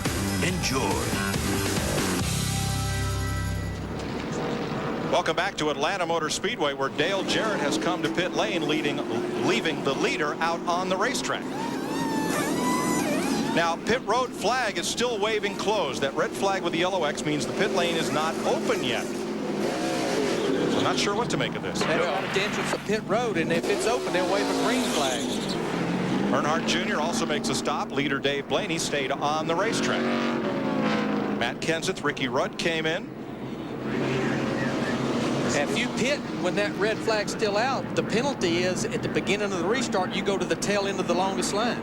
Now, normally, the pace car would pick up the field, and the next time by, the pit lane would open. But this time, the caution came out. The pace car did not immediately pick up the race leader. And the pit road is now open this time around. Jeff Hammond, how could this happen? Well, undoubtedly right there, Larry, when what happened was, I think everybody got picked up. They thought the first time by, so they automatically thought the next time by pit road's going to be open. Somebody went to sleep down there, whether it's NASCAR or the spotters won, because normally when the pace car goes by, the second time by, that opens pit road. You know how the pace car works, Larry? Well, but personally, I didn't see any reason why the pit road would be closed. There's no car in the way. There's nothing going on down there to have the pit road closed. I'm sure that's what the drivers that came in thought. I mean, they'd already come by and took the caution flag. The leader picked up caution car, followed him around, and the caution car opens it up the first time by. Of course, like they always told me, we don't really care what you think. It was closed. Now the cars is in the pits. All the leaders are in the pits. Sterling Marlin, the 40 car. You saw Dave Blaney, the 93 car. Again, they come in once they saw the green flag waving. Ricky Craven in the 32 car as well. We had about 6 cars pit, though, when the red flag was still waving. And they will be penalized. Dale Jarrett, Dale Earnhardt Jr., Matt Kenseth, Ricky Rudd, Michael Waltrip, and Rusty Wallace will all be penalized. Could be a big break for Jeff Gordon. You know, he's trying to get a lap back. Be interesting to see what he does. I mean, the bottom line, regardless, here Tony Urey, Dale Earnhardt Jr.'s crew chief, talking to one of the NASCAR officials.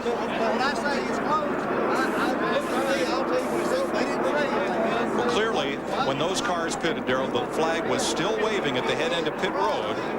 That was the red flag with the yellow X that indicated pit road was closed, and NASCAR said they kept the pit road closed, trying to get things cleaned up from where that oil and debris was. Yeah, where Robbie Gordon come on the pit road, slinging the tire, dropping oil, and regardless of why the red flag was waving, it's not open. That's right. Why doesn't matter. Jump in here. Come on, stop the box, bud. Well, does this mean it's a new race for Jeff Gordon? Well, he'll get out of the pit first here. He'll be the first car up on the inside line because he's still a lap down. But with some of the faster cars having to go to the back like Jarrett, it's a great opportunity for him to get that lap back. Remember, Gordon ran out of gas under green. 20 cars outside, 20 cars outside. Just hold your lane. Races Tony Stewart down pit lane. He's going to beat him. No racing in the pits, boys. No racing in the pits now. Let's listen to Dale Earnhardt Jr.'s radio. Go. They're saying pit road was not open that time. Was the flag waving down there? We'll say yes. We come.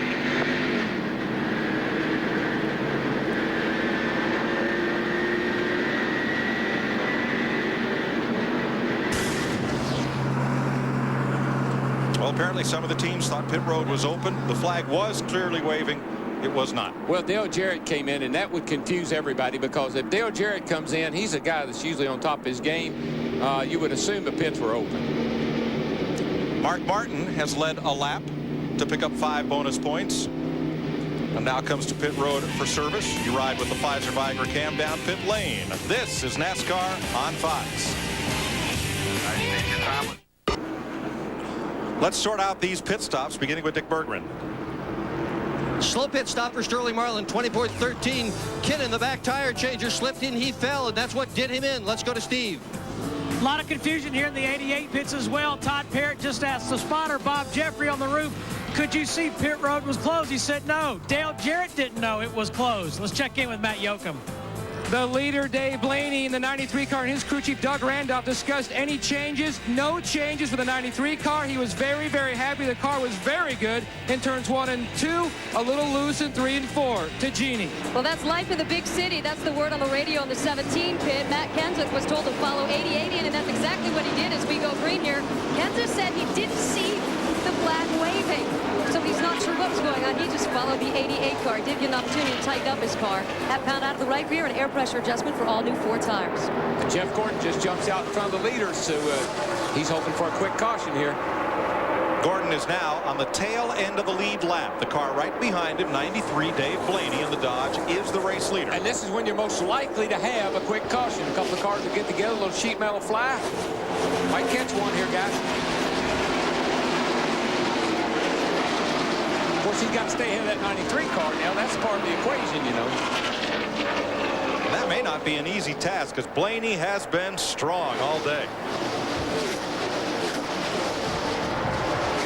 You know, it's not surprising. You think about how Ward Burton runs here at this racetrack. Their teammates, they must have shared some notes, and Dave got the better of them. Here comes Blaney back after Gordon to try to put him back 1 lap down, and does. Matt? Darrell, you talked about borrowing those from the 22 car. The 22 car has not been good all weekend. The 93 of Dave Blaney just has been very good. They've worked on it. He seems to have acclimated himself a little better to this new tire than Ward Burton in the 22. The 93 car of Dave Blaney coming on could be a very good career-making day. Hey, surprise, the second place car, Ricky Craven. Well, he's actually running third now because Jerry Nadeau just went by him in the 25 car, but after all the confusion, good run, paying attention to when pit road was open, he's worked his way into third place position, starting all the way at the rear. Tony Stewart in the 20 car. Now he's another car that's a lap down. There you see Sterling Marlin on the 40 car.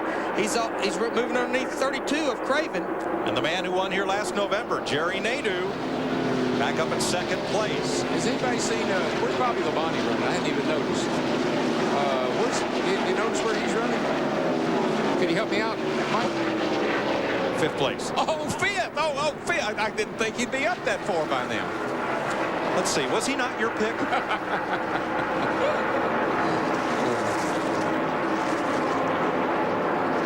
There is Bobby Labonte, the Winston Cup champion. For those of you with surround sound, let's put 800 horsepower in your ear. Crank it up.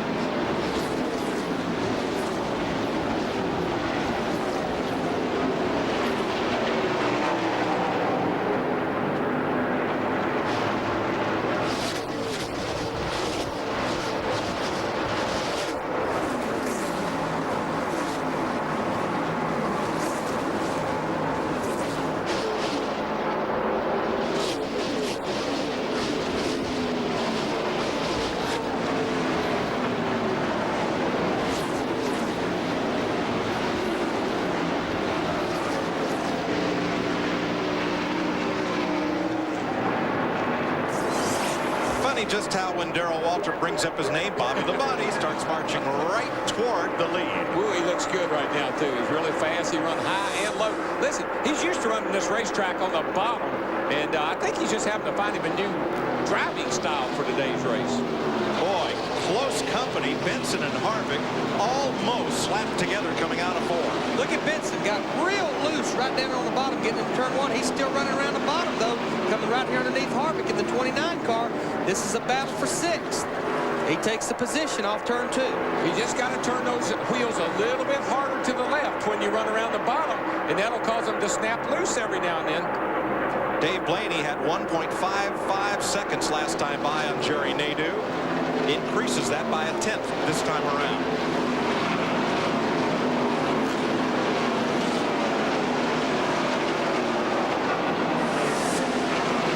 So went from 1.55 to 1.66 as Craven and Benson battle for fifth. Well, these guys are really wasting their time because Dave Blaney has already gotten into another zip code, guys. He just drove off and left these guys. Benson got those fresh tires on, though. He's right around the bottom. He's going to take over fifth position. Well, Nadeau brought a little bit of it back. Gained about 5/100ths on that last lap. I don't care what kind of racetrack you're on, if you're on Martinsville or you're on Atlanta or Daytona or Talladega, that running side by side kills your lap speed. Look at Harvick, going to bring it all the way to the bottom right there, all the way on the white line. Well, it worked for Benson. Harvick will try it. I mean, this is his kid's third Winston Cup start, and look at him up here. Nobody told him you ain't supposed to do this in your third start. Well, he was very impressive yesterday, has been in the Busch car, and he's turning a lot of heads right now in that Cup car. And in 3 races, the only mark I've seen on his car is on that first lap at Las Vegas, just barely caved the grill in a little bit. But you know what? That's what you got to do to a race car to be at the end of these things. Well, that's how you learn. You got to get seat time. You got to run these races. You got to figure out this isn't 200 miles, 300 miles. This is 500 miles, 3.5 hours. Got to pace yourself, buddy. He's going to make a shambles of the rookie race this year if he keeps this up. And right now, he's the highest placed rookie in the race. Steve? Guys, you're exactly right. It's amazing. Kevin Harvick on the last 3 stops, they have made no adjustments to that car with the exception of putting 4 new tires and pulling a 4-inch piece of duct tape off the grill. They have not tweaked that car in any other underway for the 29 of Kevin Harvick. And Mike, let me tell you, when you take a crew chief like they have, Hamlin, you take a car owner like Childress, and you take the experience they've had through the years with Dale Earnhardt, this kid has fallen into a golden opportunity. He doesn't have to tell them anything because they know what to do. But Kevin Hamlin told me he's got a good feel for that car. He's able to tell you what that car's doing. Said he's been struggling a little bit, talking about what the car's doing in the race, but in practice, he's done a great job of telling what that car's doing. There's your leader, Blaney. Bobby Labonte keeps marching toward the front. He's past Ricky Craven, and he's now up to 4th place and closing on Sterling Marlin. Jeannie? Well, I know that Darrell wants to take all the credit for this, so I made my way over to the 18 pit. They said, yeah, okay, maybe part Darrell's. But actually, they took a pound down on all 4 tires, and within their past couple of pit stops, they took out 5 rounds of wedge. Bobby is saying it's the first time this car has felt good all day. So, yeah, I think that's Darrell's doing, right? Well, that's what I'd have done. I'd just keep letting air out of the tires until he said it felt good.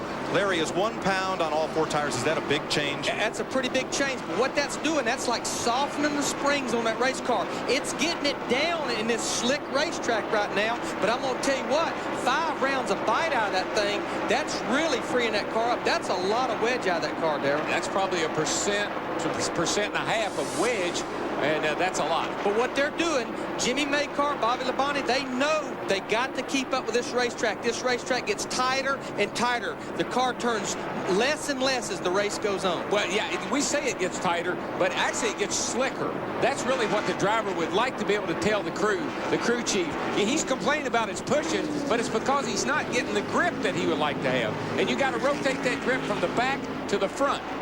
Bobby Labonte, 5 seconds off the lead, 5.9 seconds off the lead. Dave Blaney's Dodge for Bill Davis Racing up front at 182 laps, and the 99 of Jeff Burton being lapped.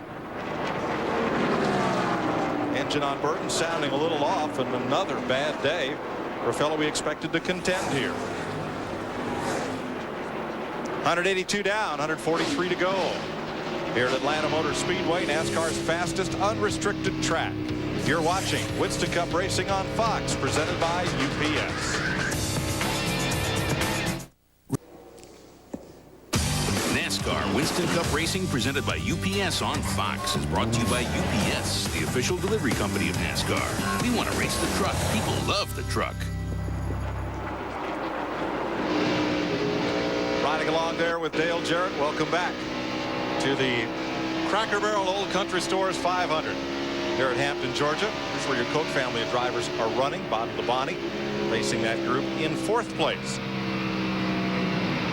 Well, Jarrett slid back a little bit. Of course, he came from the rear. I guess that's one thing we had to remember. Steve Park out of the race with engine trouble, and Michael Waltrip's had a couple of stops on pit road. Jeff Burton's troubles continue out there running around about on 7 cylinders. Just season just keeps going backwards. Dale Jarrett going after Dale Earnhardt Jr. This is for 9th place. That's a real parallel there, isn't it? Dale Jr., 26 years old. Got his 42-odd-year-old buddy after him there. Current miles per hour up there on our ticker. And for more on Earnhardt Jr.'s day, here's Dick. Junior's been calling it with his pit, Mike, and he's talking about a vibration in this car. We have heard an awful lot about vibrations in the last couple or 3 races. And some of the crews are thinking that possibly what's happening is that this new tire has got a little debris that builds up on the wheel itself, so it'll make the tire feel as if it's got a vibration. Not something that's really bad, like a loose wheel or an equalized tire. Nobody really knows what it's all about, but we did hear about it last week in Las Vegas. We also heard about it in Rockingham, and now Earnhardt Jr. is suffering with it here in Atlanta. Well, some of the teams had experimented with coating the inside of those wheels with Teflon to prevent tire buildup. Yeah, that's what I'd be telling my driver. Yeah. Just, you know, at the speeds these wheels and tires are turning, just a little something, rubber, whatever, I mean, it can really throw this thing out of balance. And we're running 190 miles an hour, so, I mean, it's just... What are we going to run at Darlington, Darrell? Oh, boy. You know, that track was built to run 140 miles an hour on, and we'll qualify at 170, probably 172. And I know down there in qualifying on Friday, down through turn 1 and 2, they'll be out of the gas about a millisecond. Some guys go try to run 1 and 2 coming to get the green and get down into turn 1. They'll run it wide open. Now, Darlington was built in 1949. And when that track was built, didn't they intend to run on the flat and the banking was the safety apron? And now, look, they run right up near the wall. Well, let me just put it in perspective. We talk about time. They'll run in a 28-second bracket. I lapped the field there in 1989 running 32 seconds. I won the race there in 1981 running 36 seconds. So that's how much the speeds have come down over the last 10 years. They call the track too tough to tame in Darlington, South Carolina. That's where we will be next weekend with qualifying and NASCAR Busch Racing Saturday and Winston Cup Racing Sunday. And the walls are old, but they're still hard. Dave Blaney, ex-sprint car racer, out front. Blaney has now led 46 laps of this race. And here's last November's winner, Jerry Nadeau, second place. About 2 seconds behind Dave Blaney.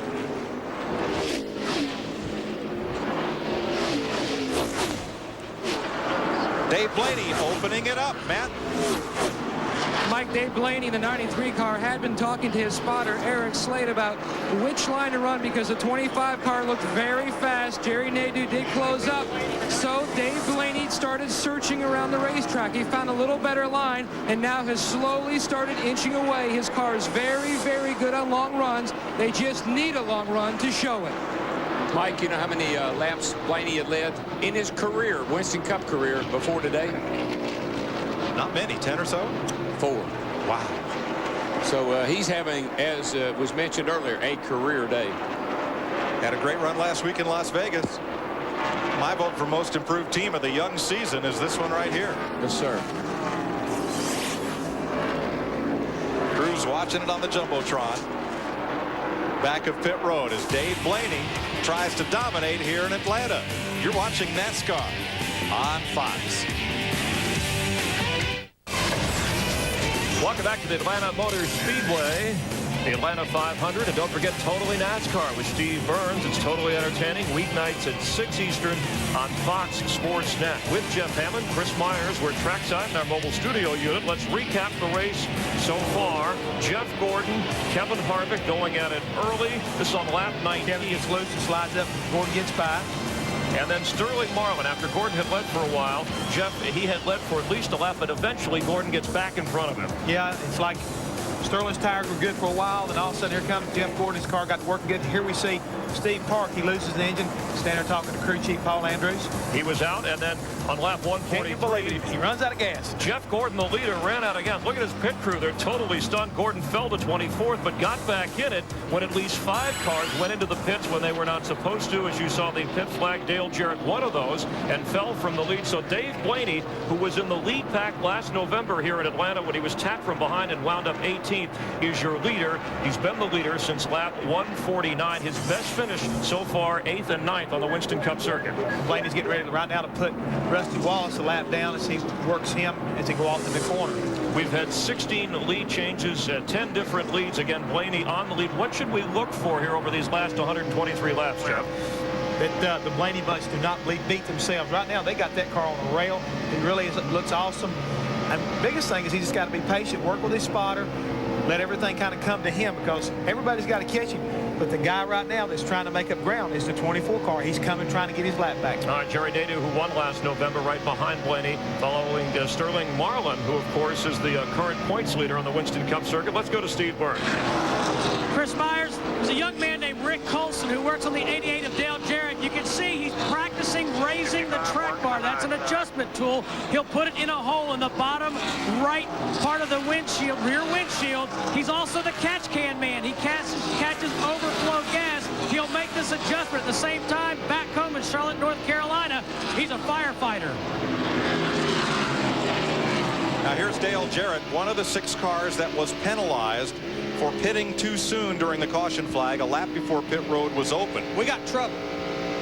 Todd Bodine spinning off turn 4. Slides to the grass and he saves it, loops it again, but he's going to stay off the racetrack with it. Caution's out. Lap 205, Todd Bodine with a spin down through the infield grass. Quickly, the cars that were penalized on that last caution flag. Jarrett's now back up to 9th.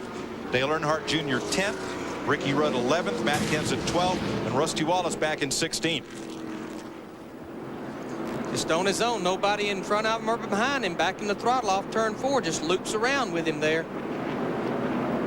I was just going to follow up on what Jeff said about beating yourself. One of the things that we saw yesterday in the Busch race, late in the race, guys started scrubbing the wall. This groove is, folks, it is inches off the wall, so you're going to have to stay away from that wall and not hit it. Darrell, that penalty really bit Rusty Wallace. He was in 16th place. He had to restart at the tail end of the field, and he went a lap down to Dave Blaney just before this caution flag. We get you all down here in 1 and 2. So we're at 206 laps complete here at Atlanta. This is NASCAR on Fox.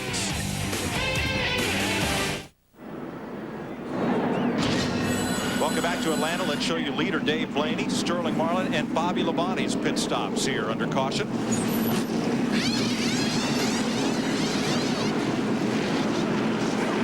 Pretty much everybody changing 4 tires, making those adjustments here with about 125 laps to go. Cleaning that windshield real good for Bobby Labonte. Had a small problem on the front there on the 18. He's away. Blaney had a great stop. Kevin Harvick scoots out there. He had a super stop in the 29 car. Boy, he and the 40 car almost got together. Dick? Well, the big pressure in the number 40 pit, Sterling Marlin's pit, was right on this man, Jerry Schweitz. He's the gas man. The reason why the pressure was on him, they think they could do it on just one more stop. His goal, get all the fuel in the car he possibly can. To Steve Burns. Well, Dick, here in the 88 pits, they decided to raise the track bar a little bit for DJ to help the handling on that number 88 car. On the 29 car of Kevin Harvick, he's pitted right next door for the 4th time in a row. They didn't make any adjustments to that car. Let's go to Matt Yoakum. The 93 car, Dave Blaney, no changes. He was very happy with his race car, but next stall over, the 25 car, Jerry Nadeau. They did make a chassis adjustment, and with air pressure, he was complaining his car was tight in, but very good off. Jeannie? Well, guys, you notice the work on the right front there. That one remaining rubber in the right front, it is gone. Bye-bye. They just pulled it out. 4 new tires as well, cleaning the windshield, as you notice. Not before Bobby said, but thank you to the crew for taking the time to get the car right for him. And he said, we will be there in the end. Long stops with the hood up for Rusty Wallace and Jimmy Spencer.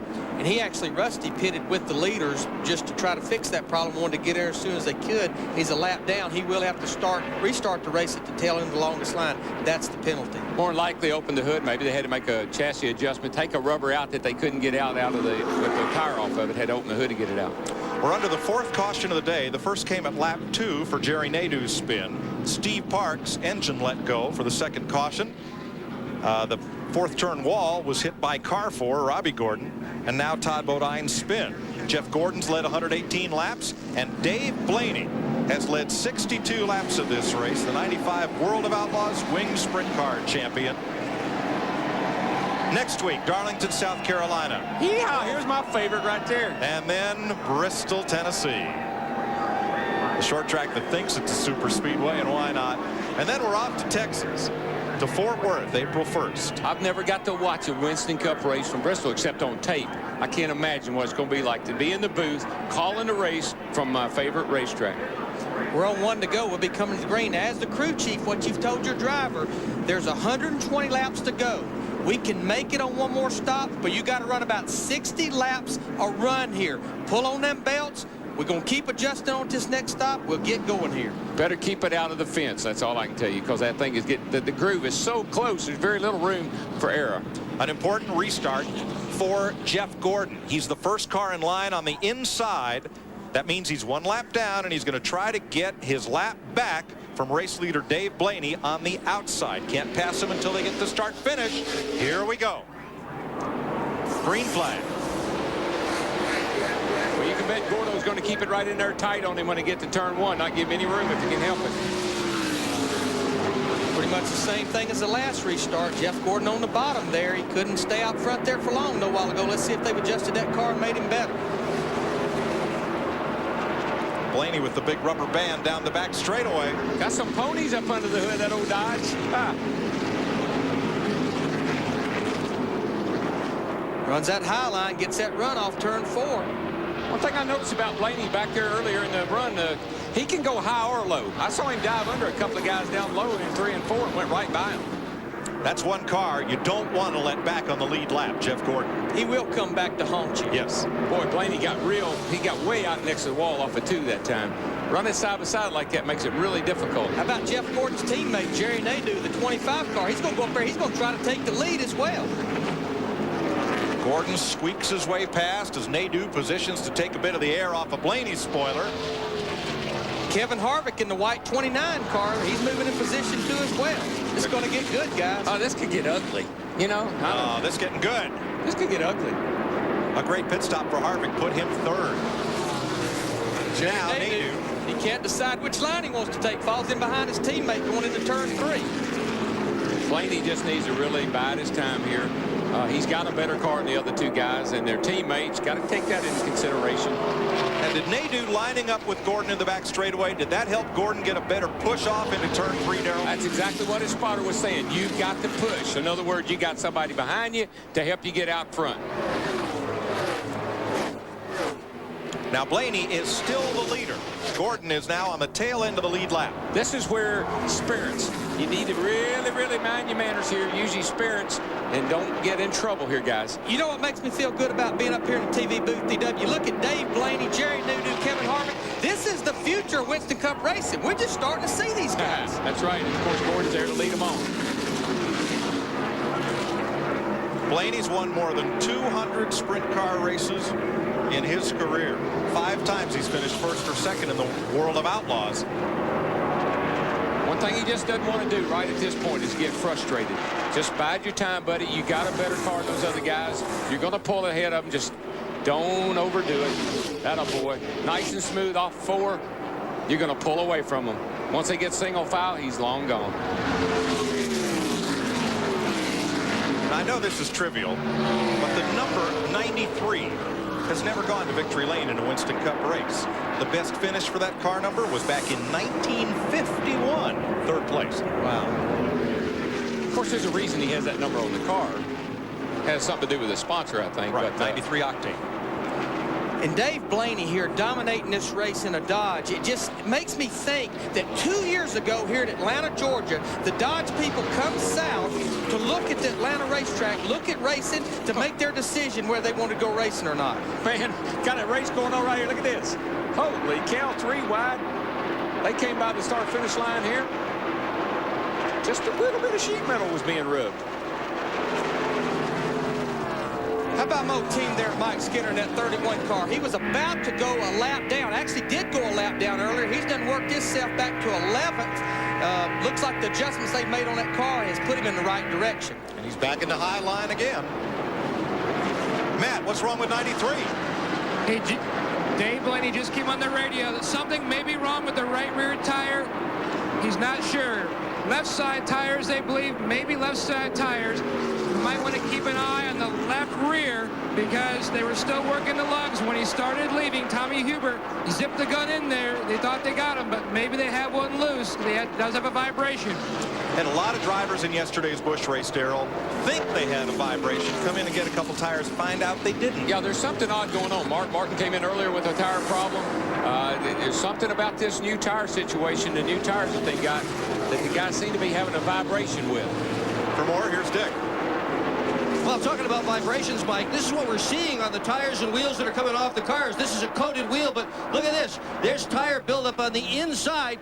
This is all we've got for wheel weight on the inside of the car, and you can pretty well believe that that weight on the other side from old tires could offset the wheel weight. The 93's on pit road. He's coming down. Whatever it is, it's bad enough he thinks he's got to stop. Well, at 190 miles an hour, you don't dare gamble. No. He's got a fast car. He'll get back in this race. Matt? Dave Blaney finally comes to a halt. He does have a lug missing on the left rear. There is a lug missing. That's probably why he had the vibration. A costly stop for Dave Blaney, who was leading this race and starting to run away. He's down and away. Heartbreak in the 93 pit. Well, that's a great pit stop. Unfortunately, he just didn't need that.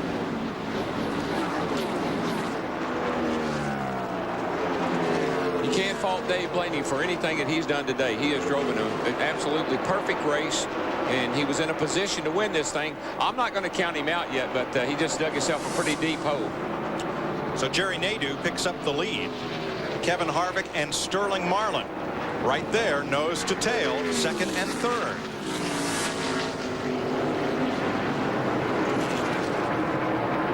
Guys, here we go again. We talked about it earlier, Darrell. Don't beat yourself. Under caution, what do? They get in a little bit of a hurry, and it costs them big. Now they got to go back and scrap and claw here with less than 100 laps to go to try to get back to where they should be already in the lead. Yeah, it's a little late in the day to get yourself in trouble like this. Hard to make up a lap when you get down near the end. Right. Dave Blaney did lose a lap, making that green flag pit stop.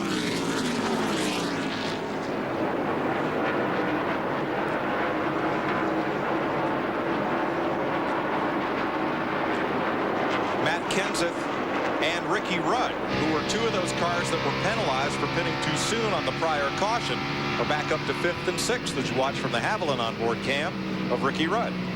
And look how close, right up to the wall. I mean, there's no room at all. There's no room for margin for error whatsoever. Earnhardt Jr. passed Rudd. He was another of those drivers who were penalized. It wasn't a big penalty, but it was to the end of the lead lap car. Well, actually, the end of the longest line is where you go back to. Jerry Nadeau, boy, has his story turned around since the start of the day. If you've been with us all the way, you saw in lap 2 where he and Michael Waltrip touched, and Nadeau's 25 went spinning into the front stretch grass. 5 drivers had to take to the grass to evasive action. Now he is our leader. Sometimes you got to be lucky, sometimes you got to be good, and then some days you're both.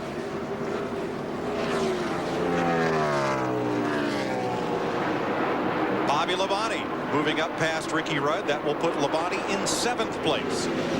Yeah.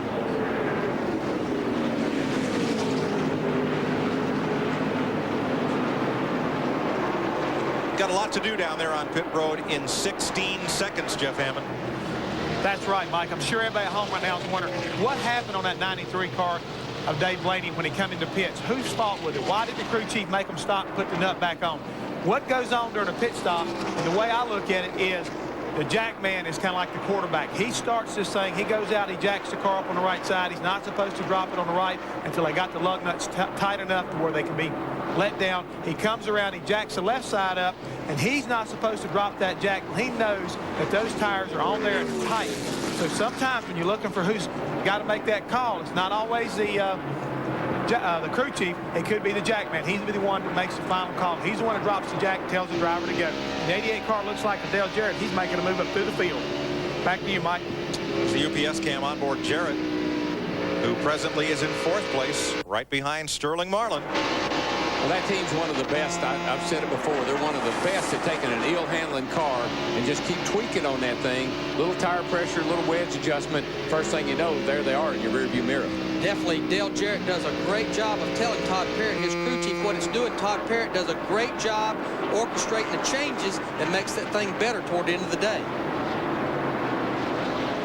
Here you see wide open throttle down into turn 3. Down the middle of turn 3 and 4, falls down about 158 miles an hour. RPM start crawling back up, down the tri-oval, wide open throttle. Start and finish line right there. Still wide open, 8,600, 86, 8,800, 193 miles an hour off into turn 1. That tells me he has picked up the pace. When he's doing 188, turning that many RPM, he's after it. We'll keep an eye on him. Right now, he is 3.1 seconds off the lead.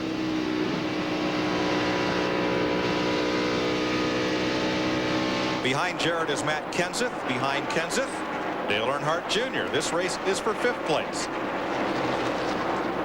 And Jr. had to fight his way back from that, longest line restart, too. So he's done a great job of getting himself back in the race. Harvick's up there in 2nd. And we got a car slow down here in turn 4. Kyle Petty. Remember, this is the first race that he has been in since Daytona. Missed the last 2 races at Rockingham and Las Vegas. And that's how you get behind. That's how you get behind on everything. Car development, engine development. When you don't run the races, you can't make your car better. Kyle Petty has gone to the garage as we watch Matt Kenseth and Dale Earnhardt battle. For more on Matt Kenseth, Jeannie. Well, guys, Jeff was just talking about life in the pits. Phil Dry, the front tire changer, actually has a broken finger. It happened 2 pit stops ago while he was changing a tire. They've taped it up, and actually Matt's last pit stop was their best of the day, so he's staying out there. Thanks, Jeannie. We saw Sterling Marlin get past Kevin Harvick. That's second place. It's fixed to get passed again by Dale Jarrett on the 88, right up against him at the start-finish line, going out into turn 1, has the momentum, takes the position away. And that car bobbling, the 29 car bobbling that way, it's just all the air coming off the front of Dale Jarrett's car. It literally blows him over when he gets up beside of it.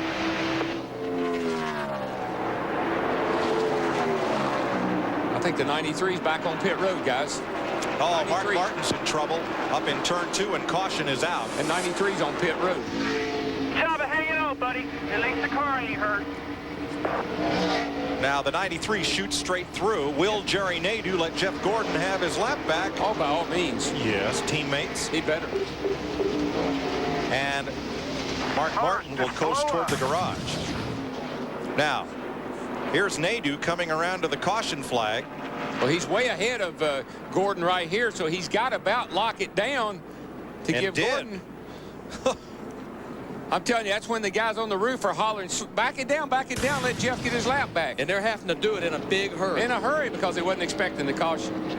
Martin takes it straight to the garage. Whoa, and almost only misses the turn. Oil on his tires. A lot of oil on the tires. He just couldn't get it turned in there. Plus, he rode around on the bottom of the racetrack. Tires get built up on him. She won't turn. Joe Nemechek's crew had to jump for cover.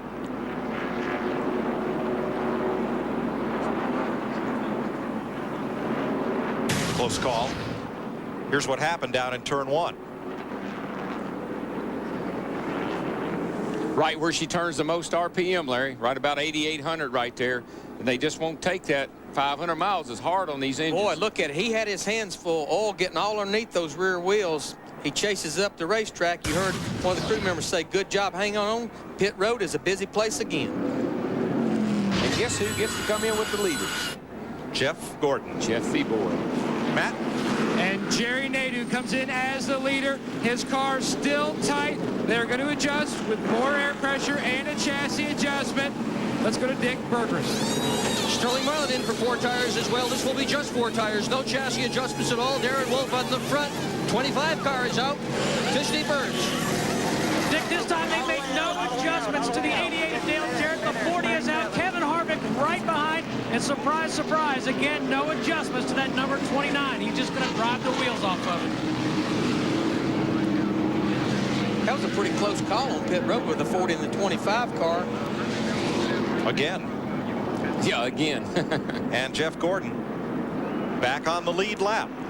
Thanks to an Alphonse and Gaston routine. Here we got the left rear off the 93 car. They've got to have a lug stud problem. They've been having trouble with that left rear. They've got to have a lug problem. This is the left rear tire off Dave Blaney's rolling down the backstretch here. Can you imagine the heartbreak to have a car that good, a car capable of winning a Winston Cup race, and have a failure like that? Matt, what's going on with him? Guys, he was going to hit pit road when the caution came out, so he drove on through. He was complaining something did not feel right. It felt like the left rear tire was going to come off, but they did not want to lose any more time, so he went back out, and now even more trouble for the 93 car of Dave Blaney.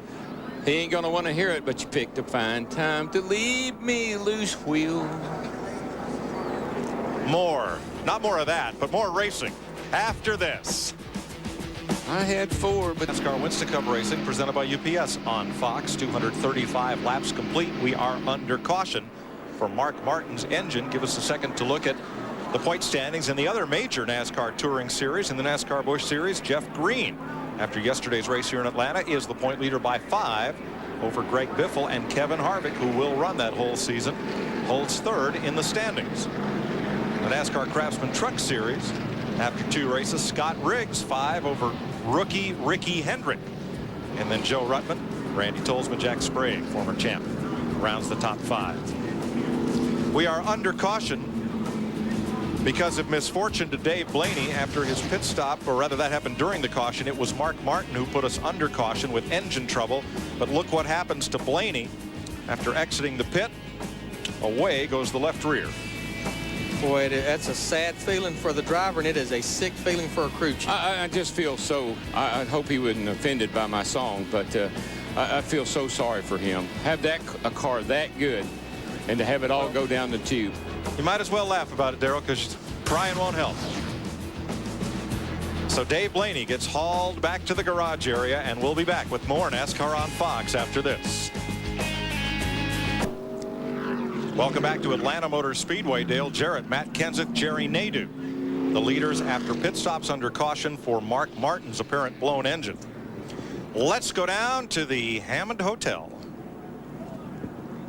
What a great race today. Have you had a good time today, Amy? It's been a great race. Wonderful time. I'm telling you. Excellent. It's been wonderful. This is the way to see a race, too, in a hot tub, Jeff. The Hollywood Hotel, you really know how to take care of me at the races. I mean, Well, hey, I told you I'd take care of it. Look, I'm listening right now. I'm telling you. What's going on? We're about to probably close this thing out. It's getting pretty close to the end of the day here, so we better probably get back inside and get ready. We're going to have to wrap things up. You know, you got your notes ready? I got my, the guys in the booth are always so tense when they call a race. They should sit back and relax and enjoy. They just don't understand how to live. I try to tell the guys up there, I try to tell Darrell and Larry, they had to get in the groove.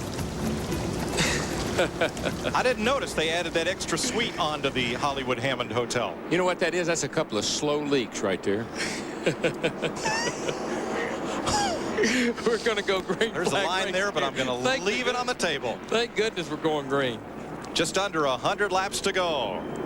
Dale Jarrett, Matt Kenseth. Meanwhile, back at the ranch, Jerry Nadeau, Sterling Marlin, and Bobby Labonte are the top 5 as we go back to green. And look who's leading the race.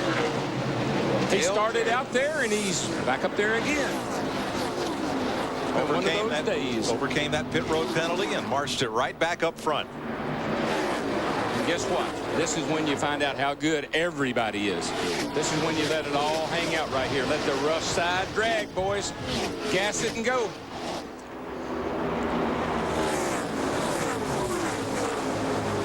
Old Junior called me up and said, Darrell, you want $250,000 or you want 75? That's all he had to ask me. And by the way, you ain't laying down on me, are you, boy? Looking out of Tony Stewart's car. Again, Tony a lap down. Look at 3 wide here. Michael Waltrip, Bobby Labonte had to get out of the throttle. Todd Bodine goes by. Ricky Rudd goes by. Jeannie.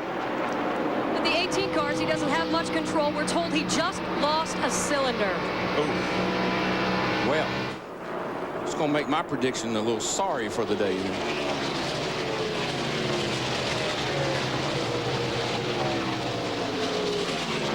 Bad news for Bobby Labonte. Now, that engine's still running, but running on 7 But you know, cylinders. this is kind of reminiscent of last week when they had a problem with that thing, and at the end of the day, it was barely running.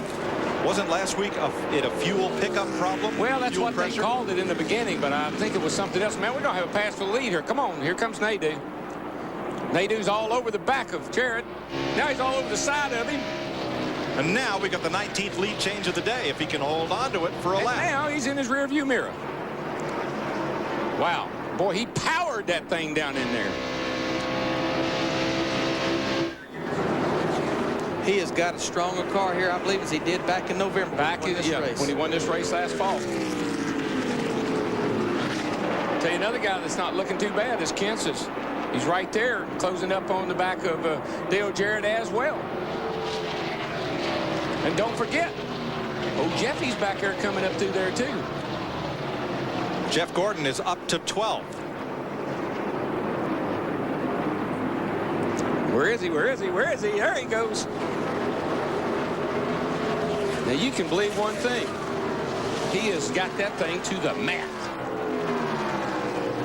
Battling Terry Labonte and Ken Schrader. Those are lead lap cars, and we see a little smoke from the back of Bobby Labonte's Pontiac. Oh yeah, and where there's smoke, there's always a little fire.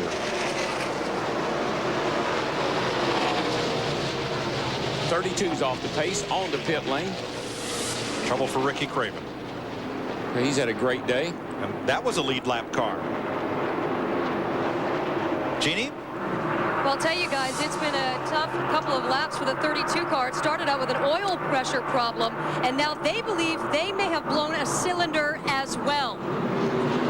It's all those low gears, Larry. I told you yesterday, you can't turn these motors 88, 89, 9,000 for 500 miles. This ain't no 400-mile race. And this is a hanging RPM. We've seen it on the telemetry. It don't lose many RPMs in the middle of the corner. You're at max RPMs when you cross the start-finish line. It just gets up there and hangs. It just hammers those valves. I don't know why these boys won't believe what I'm trying to tell them. I told them that yesterday.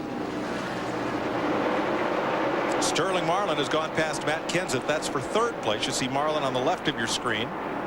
And let's get an update on Dave Blaney from Matt. Dave Blaney sits quietly but very frustrated in his race car. They replaced the hub. When the car came in, all the lugs were missing. They took the hub off, put a new hub on. Right now they're running the rear end just to see what it looks like before they put another tire back on. Now Tommy Hubert's going to put a tire on. They're going to discuss whether to send him back out. It looks like it, but a very tough break for Dave Blaney. He's fallen to 39th place, sitting behind pit wall while repairs are made. Another guy back in there that's checking out pretty good too and making some big passes is Dale Jr. I tell you what, I think the speeds are up. That's what's getting these motors, Larry, because look how much the track's cooled off. When we started, track temperature, that's what we look at. It started at 92 degrees, done fell down 3 degrees to 89 degrees, and that'll also mean these cars will start tightening up. They'll start not biting the front wheels as much, but again, run faster, more RPMs. They'll start handling better. When the track cools down, they start getting that grip. They get back in the gas. They see that big number at the end of the straightaway. Jeff Gordon's coming. He's tracking Johnny Benson, the 8th place car, number 10. Oh, that baby is down in them. I see a little smoke coming off them flames. Ooh, she's hunting. Get him, boy.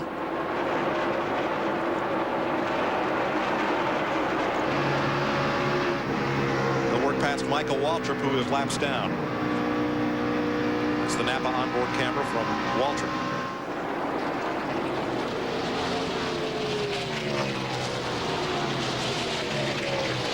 Jeff Gordon owes his teammate, Jerry Nadeau. Oh, but not in the way you say that as if he owes him something. Actually, what he owes him is the courtesy to not pass him if he does catch him, because he wouldn't be in the position he's in if Nadeau had not backed off, locked it up, and slid the tires so he could get his lap back. Right. So he owes Jerry Nadeau a favor. Right now, he's almost 8 seconds behind his teammate, Jerry Nadeau. But one thing we hadn't talked about, when that last caution come out, everybody still will have to make a pit stop. We still, if it should stay green, everybody will have to pit. And Nadeau started up on the front. He's in clear traffic. I mean, he doesn't have anybody in his way. And Gordon's got to come through everybody to get to him. So he's got a monumental job ahead of him to get up there and race him for the win. Chevy, Ford, Dodge, Chevy. At the front. How'd you like that? Monumental. Monumental. Hey, I ain't no slow leak like them cats down yonder are. Clear. All right, let's cycle back here and look at the intervals behind Jerry Nadeau. First, Dick Berggren. In the Human Resources Department of this afternoon's Big League Automobile Race, let me tell you what a crew chief is and what a car chief is. Crew chief's a guy who has to take care of the media. He has got to make all the calls about when the car comes in, what they're going to do to it on pit stop. The car chief is the guy who handles just the mechanical end of things. Well, the car chief on car 25, driven by Jerry Nadeau today, ordinarily is Gordon Gibbs. But when Tony Furr, the regular crew chief, was suspended for 4 weeks for a violation at Daytona, Gordon Gibbs was told, you will now be the crew chief as well as the car chief. Well, Gibbs hates his new job, even though his car is in the lead. He said he really doesn't like it. He likes having wrenches in his pocket. He doesn't like having to deal with us in the media, the pit stops, or any of the rest of it. He is most anxious for Tony Furr to return. I don't know. He may change his mind if he wins this thing, Mike. Let me explain something to you. All the races I won, I had one guy that did it all. I mean, I don't know about this crew chief, car chief, and all these specialists. I had one guy, and he had to do everything. But what happened, it's become a lot like a football team. You've got the head coach. He's the crew chief. He's the one that kind of looks over everything, and he's got to surround himself with a good defensive coordinator, good offensive coordinator. If, for whatever reason, the head football coach gets sick or can't get fired or whatever, one of the coordinators steps up, and he becomes the head coach. All right, now, is Jeff Gordon coming? Last lap, Gordon was 9.8 off the lead. Now he's 10.5. Well, he's hung up in traffic. He had a really tough time there with some traffic. And a couple of cars boxed him in, and he had to back out of it for a little bit there. I'm not sure what the problem is now, though. Bill Elliott's fought hard all day in that number 9 Evernham Dodge. 17th place, a lap down. His car, Gordon's car, still looks like it's pretty fast to me. Dropped to the bottom and got around Bill Elliott. And let's check that interval and see what that does.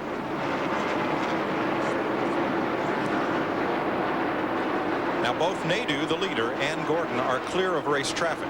Gordon, the 9th place car. But Nadeau is coming to the line right now. Here he comes. And Gordon is going into turn 3. That's how far behind he is. And that looks like this many seconds. Here comes Gordon to the line. And the interval's unchanged. Dale Jarrett actually having the fastest lap right there. So from the start-finish line, the leader to going into turn 3 is 11 seconds. And I don't even believe Jeff Gordon can make that up. Ron Hornaday making a pit stop in the A.J. Foyt Pontiac. There's our Conseco onboard camera with Hornaday. And man, stopping up under green is agonizing. 45 miles an hour, and he's all the way down at the end of pit lane. It takes forever.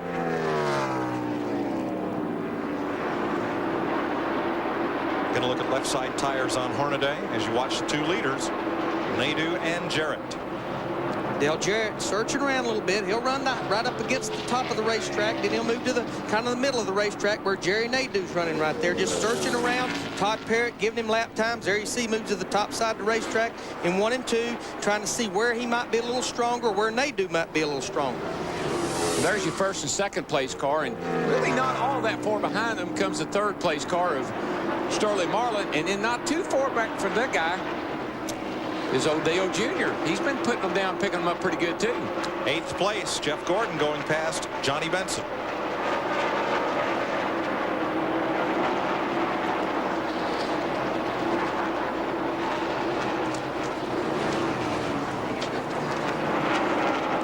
We talked to Jerry Nadeau about the intensity of the experience of winning here, his first win last November. Yeah, it was pretty cool. I mean, the last 7 laps was amazing. I told my spotter right before the green flag, I said, make sure you give me a rundown of every lap till the last lap. And, well, we were getting down to about 4 laps to go, and I could barely hear what he was saying. And he started out, you know, saying, like, okay, 7 laps to go, 6 laps to go. Then it was like 5 laps to go, 3 laps. I mean, he couldn't talk. So that tells you how excited, you know, he was and the team was. And you know, after we did our donuts and come on pit road, every one of our guys on the team had a tear in their eye. And it tells you how competitive NASCAR racing is and how hard these guys work. Well, he's a great young man. I tell you, he's going to be good, and he's got a great future ahead of him. And good sponsor this year, good program, ready to win some races. Hope he's got a good mirror because it's getting filled up. Ruh-roh. Here comes the truck. For more on DJ, here's Steve. Larry McReynolds, you are right. Todd Parrott, the crew chief on the number 88 for Dale Jarrett, is calling lap times. But DW, I'm curious. I've heard Todd Parrott say 3 times, DJ, take care of that right front tire. How in the heck are you supposed to do that going into the corner at 190 miles an hour? Well, Steve, you really don't do it going in the corner. You back off a little early, but what he's telling him is don't get back in the throttle so hard that you get that right front pushing.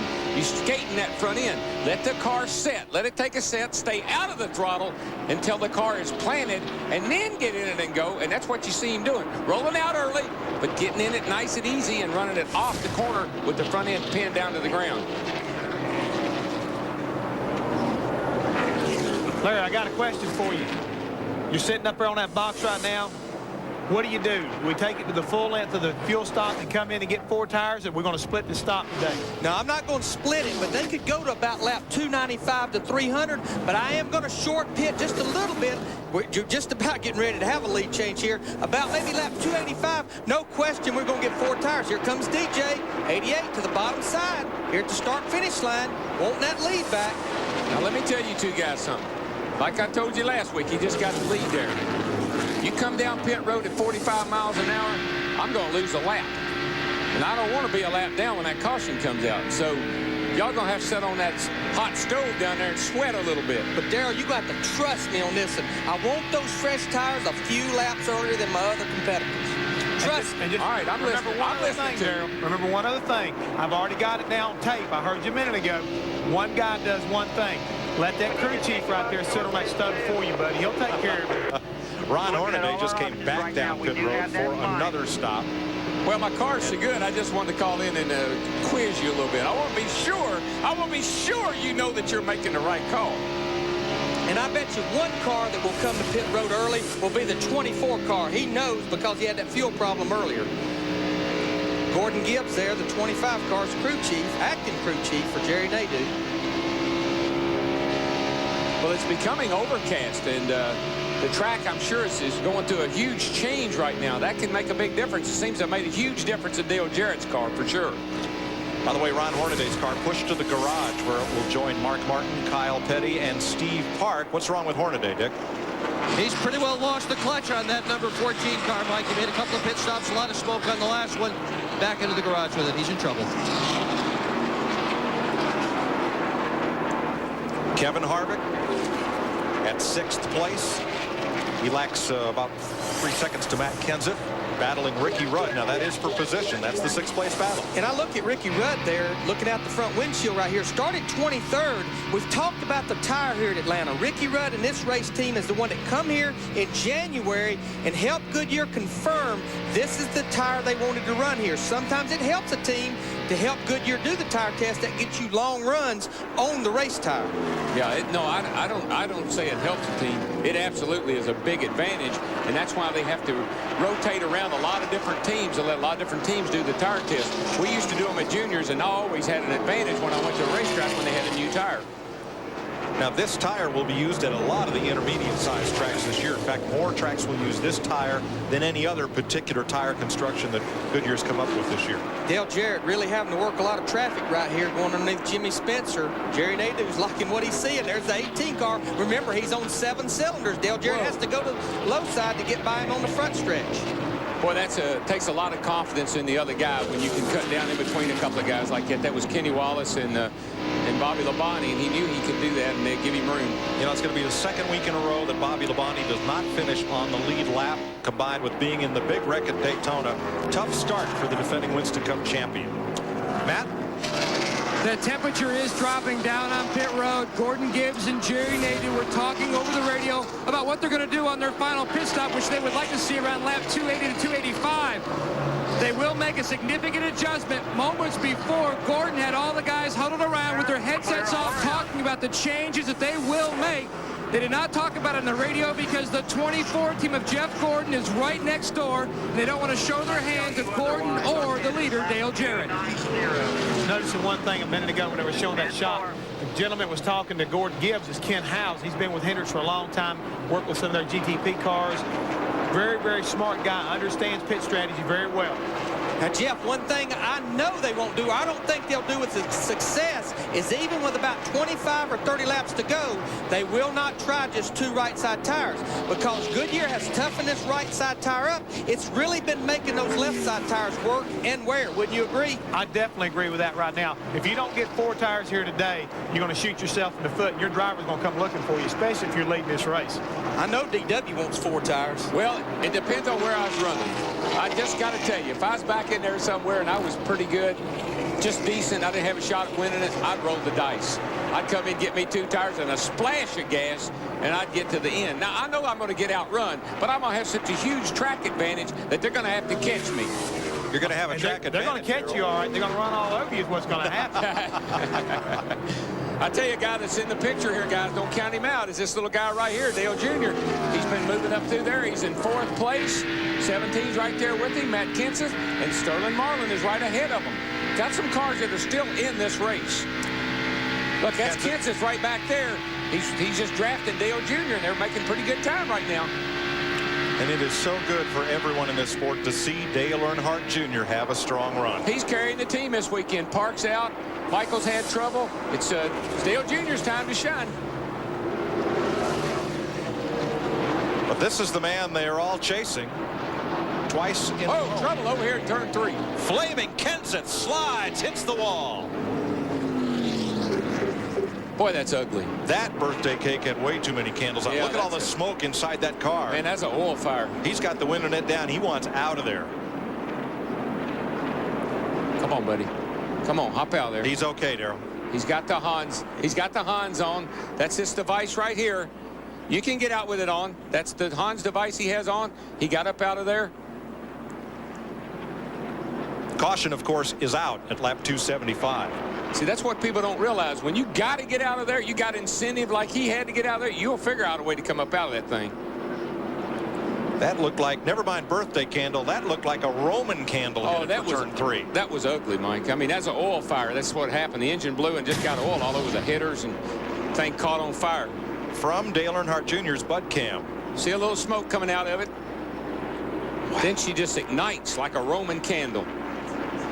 I'd say the whole bottom end come out of that motor, and this is the second Roush car that has blown up today, plus Jeff Burton, another Roush car, is out there on 7 cylinders. Too much gear. And they will pull some low gear. Oh, they will. They'll pull lower than anybody. Whoa, look at that. That's not a fuel fire. That is an oil fire. Looks like John Force going down the straightaway on a drag strip.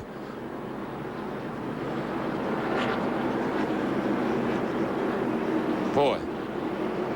And of course he's already getting the window net down. He's got the window net down, and the smoke is, I'm sure, is just about to choke him to death. But you can see that oil coming out underneath the car and going on those hot headers. Those header pipes under there are about 1,500 degrees. And Bobby Labonte's race may not last much longer. He's puffing out both pipes. With 50 laps to go, I think it's on its dying leg. Well, that's the same thing. That's how it looked last week. And he'll probably nurse it to the finish, but obviously out of contention. I can't predict blown motors. I'm just sorry. Pit road's open. Critical pit stops right here. Where is Jimmy Spencer going into 26? Don't know. He's racing, man.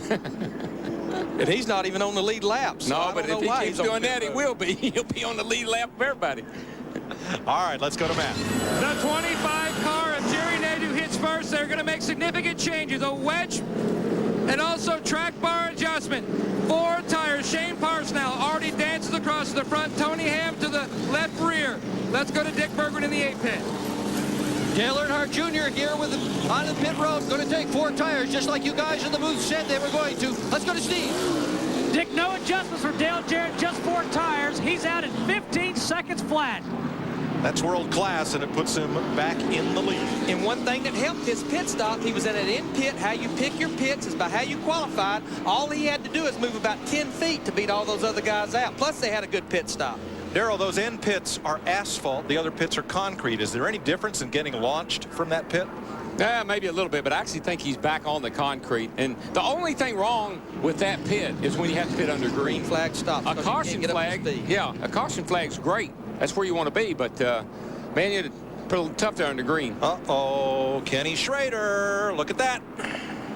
Catch can. You know, he's got it hidden in there nicely, though. I barely can see it. You sure that's not a can of dog food? The catch can go away, but this smoke's not going away. No, he's well, I think he's coming down pit road. Yeah, I think that's a can of dog food back there.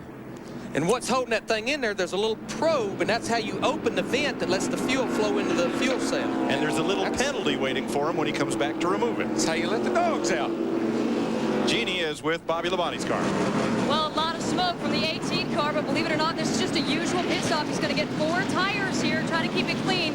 And his bottom line right now is keep that RPM up so that he doesn't smoke as much and keep the engine going till the end. Oh, that thing sounds awful. All right, Schrader came back in. Remove the can, stop and go. Remember last week in Las Vegas, Dale Earnhardt Jr. left his pit with a catch can attached. Shake, shake, shake.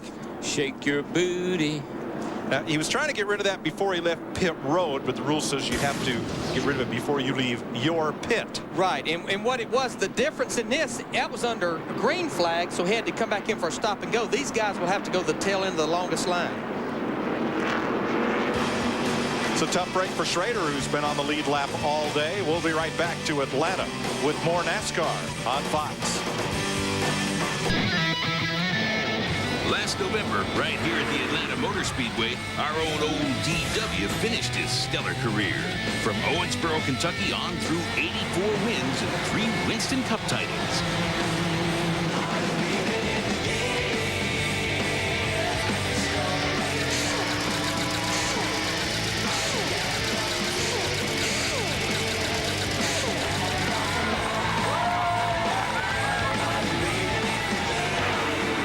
Darrell, was it hard to come here last November knowing it was the last time you'd climb in that car? Well, it really was. You know, I've done this so long. Like I like to say, I've been getting up all my life and every Sunday putting a helmet on and going to a racetrack and racing. And I really, it was the most difficult thing I've ever had to do, knowing that that was the last time I was going to sit behind the wheel of a race car. But I got to tell you, I sure am getting the itchy feet again. Oh, I don't know. You may have traded that helmet for a headset, but we're glad to have you up here. Well, I'm having, you know, this actually has turned out to be a lot more fun than I thought it was going to be. The Fox people, you guys, Larry, Mike, everybody down, and Jeff, and everybody, Chris, it's just made it, we're having a, I don't know if anybody else having any fun or not, but I am. Let's hope they are. Let's see if they have drained the hot tub down in the Hammond Hotel. All right, well, we're always ready to go, right? I think that... what are they talking about? I don't know. That we're always here working miss us hard. Or something? That hot tub research paying off. I want to talk about the last right series. now, I would like to point out, Yes. if everybody's paying attention, my colleague here picked Dale Jarrett to win this thing, and I do believe the 88 car is leading the race. Well, but we have a lot of race to go. Now, what should we look for? Jerry Nadeau, who won this race back in November, is second. Kevin Harvick has run a terrific race, is also in the hunt, but it looks like Jarrett is right where he wants to be. And again, Ford it's been all Chevy so far in the first 3 Winston Cup races. Well, that's been the hard thing right now. I think Jarrett's fast on some short runs, but what I'm really concerned about is whether or not he can do it, you know, long on a long run. But another guy right there is kind of laying in the weeds is, don't forget old Sterling Marlin. He is the point leader, and he's been hanging around that top 5 all day long. He's got that Dodge working really well. And the reason he's the points leader, he has finished among the top 10 in all 3 races so far. That last pit stop, we saw Dale Jarrett take advantage. What was it, 15 seconds, maximizing the opportunity. Always have a good pit stop. Those guys are some of the best around. But one thing right now they got going for them, and Larry pointed it out, being in that end pit, you get an opportunity to jump over the line and you can get it done. Hey, you messing with me again? Huh? Look, I got one too. Where you at? I can write There's a guy that's all hat and no cattle. I just didn't know if we go. I can get you back. I can get you back. Let's roll. Do we have that recap? Let's go back to lap 143. There's a couple of instances that happened here when Jeff Gordon was actually allowed in the race by teammate Jerry Nadeau. Yeah, we do have that, right? Right, Richie Z and already have that rolling. Yes, we don't have it. We don't have it yet. Okay, we're gonna hear from Matt. There's Felix Sabates down there watching. Yep. We'll get to that recap in a moment. Let's go down to Matt. Matt Yoakum. Owner Rick Hendrick of the 25 car was on his radio to his driver Jerry Nadeau. They were talking about under caution what Jerry would like if he actually wins the race. Jerry thought about it, said, "Well, boss, I'd like a new truck." He says, "Really, is that?" He goes, "Well, no, actually, I'd like a new BMW. Can you help me out with that?" He goes, "Well, I think so, but if you lose, I'm going to fire you." And they started laughing, and Jerry came back out and said, "Well, actually, boss, I really could use a new engine for my dirt car I'm going to run next month in Charlotte." That headset Rick Hendrick had on is something brand new. It's noise canceling. I tried one on the other day, and it wipes out all the car noise from the Speedway. Costs $900, and for I'd say it's worth it. Well, I'd like to have one of those, particularly when Jeff is calling up here and talking to us.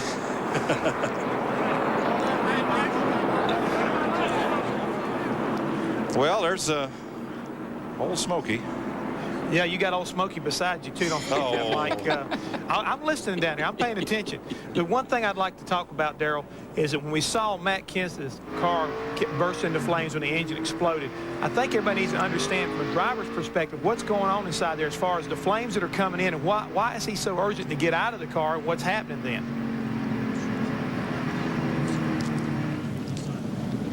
I mean, look at out of the race. In 5 of these 6 cars that's out of the race, has been blown motors. Darrell, we've talked about it. We talked about it early in the race. RPMs, hanging RPMs, not RPMs, just spikes up there, gets up there, hangs at that 88, 8900, just more than these motors can take. Yeah, what we're talking about when he talks about hanging, it's the harmonics. It's like holding a streetcar engine wide open. You can rev it up all you want to, but when you hold it up there at a certain RPM for a long period of time, things start to harmonic. When they harmonic, they break. Buckshot Jones back on pit road, and again the hood goes up on that Petty car. He's made several pit stops. Let's get a further update on Bobby Labonte from Jeannie. Yeah, the 18 car very disappointed right now because it is deja vu all over again. Bobby Labonte saying the car feels exactly like it did last week when they had the fuel pressure problem and he stayed out a few laps and then blew a piston. They're literally going to have to go back to the shop, guys, and go through the box of parts and figure out if they have a bad batch, and that could be the problem. But Darrell, my question to you is, how can he keep going out there? He's smoking like a cigar and he's down a cylinder. Well, he can keep going because he's got 8 of them. He's only used up a couple so far, so, you know, if he doesn't run out of cylinders, he'll be all right. But what they've got is probably exactly what you hit on there, is a bad batch of pistons, possibly. And they're burning these pistons. Seen it happen in the past. Start a new season, you get all your new parts in inventory. First thing you know, you go look in that bin number, that particular set of pistons was made, but a whole bunch of others, and you go through them and you throw them all away. And what'll drive these engine builders crazy till they figure out what the problem is, they're liable to have 7 or 8 race motors already built, ready to go for 3 or 4 races in advance. They have to find out, go back and tear all those motors apart. He continues to come to pit road more and more, just trying to nurse that thing for these last 45 laps. But until they can figure it out, it'll drive them crazy. And what he did that time was just roll through to go to the tail end of the line. Labonte coming back out, and also there's Robert Yates, also a renowned engine builder, in addition to owning the Jarrett and Rudd cars. Hut Strickland also made a pit stop with 1 to go. Next weekend, historic Darlington, South Carolina. Qualifying on Fox Sports Net Saturday, the NASCAR Busch Race and Winston Cup practice on FX. Then Sunday, on the net, NASCAR This Morning and NASCAR Victory Lane bookend our coverage on Fox of the NASCAR Carolina Dodge Dealers 400. Be with us at 12:30 p.m. next Sunday, Eastern Time. You know, one question that has been asked a lot is why, as fast as they are here, don't we run restrictor plates? I've actually been part of a restrictor plate test here. The problem was it slowed them down on the straightaways. They run wide open through the corners. The end result was the same speed. So that's one reason we don't run restrictor plates here at Atlanta. Getting set for this restart at lap 283, 42 to go. And we're back to green. Dale Jarrett, Jerry Nadeau, Kevin Harvick, Dale Earnhardt Jr., and Johnny Benson are the front 5. Just real quick, while we get up to speed here, if you think about the 20 car, he had the same motor program. He hadn't had any trouble. So it just could be real confusing sometimes. And that 20 car of Tony Stewart unable to get a lap back from Dale Jarrett. Boy, that 25 is, man, he is on the bottom and coming. Here it comes. Ooh, cut that thing. there. Oh, well, he cut it. Had to cut it real hard to get down under Dale Jarrett. Nadeau back to the lead. 21st lead change today. And here comes Harvick. Here comes Dale Jr. We got ourselves a pretty good little hot rod race here, boys. We're not going to do any noise canceling, Darrell. We're going to let the folks at home feel what it's like to be at a Winston Cup race. The pictures tell the story, and you'll feel the power if you crank it up.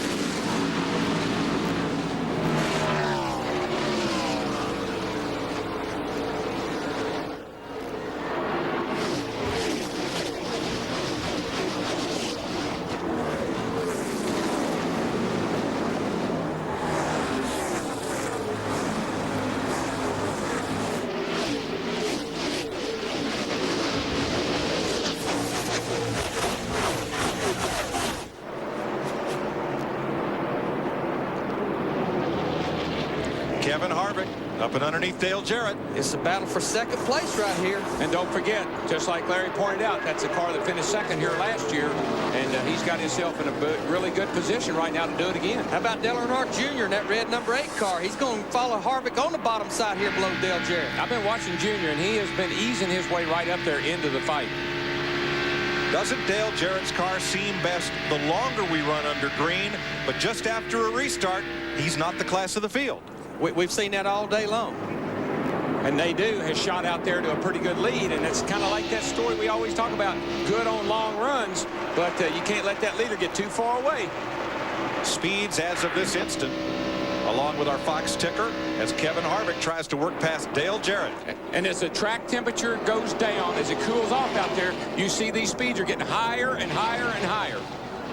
There he is. The Flames is back in the picture there. This is a battle for the 5th position right here. Jeff Gordon coming to a little money last week with that $1 million trying to get the 2nd win of this 2001 season. And we know that thing will run because we saw him lead this race until he ran out of fuel. If I was driving that 25 car, I'd be looking in my mirror saying, here come my teammate.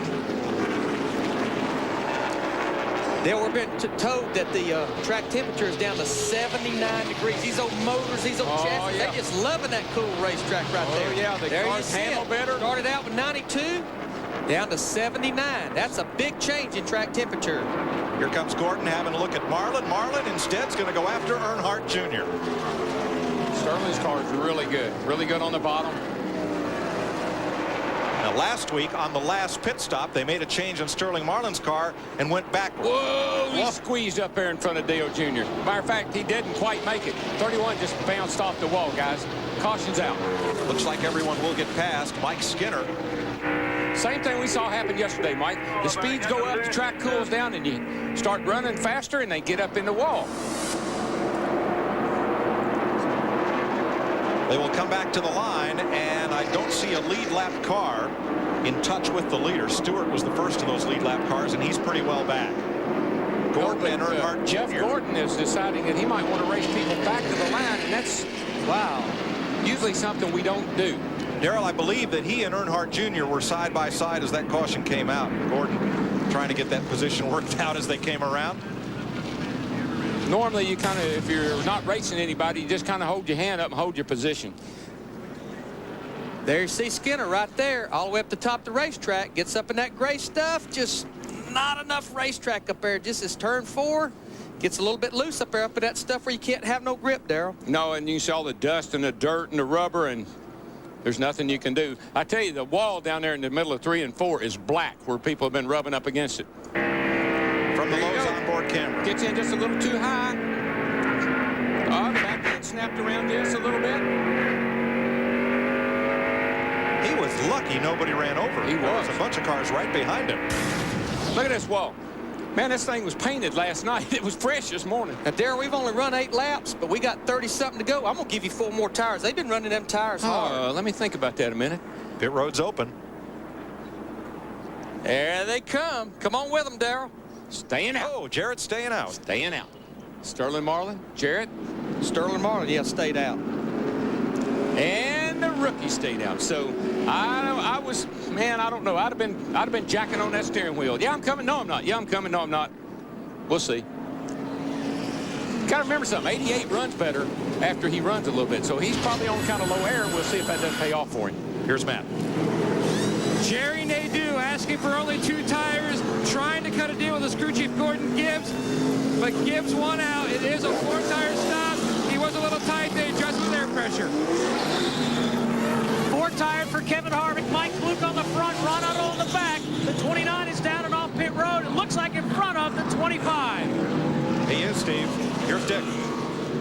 Earnhardt Jr.'s team had decided that they were going to pit no matter what. Even if no one else came in, they were going to do it. The reason, Earnhardt Jr.'s car was very tight. They threw 4 tires at it, tried to loosen it up a bit. The 40, Sterling Marlin, did not pit. He stayed out on pit road on that one, Mike.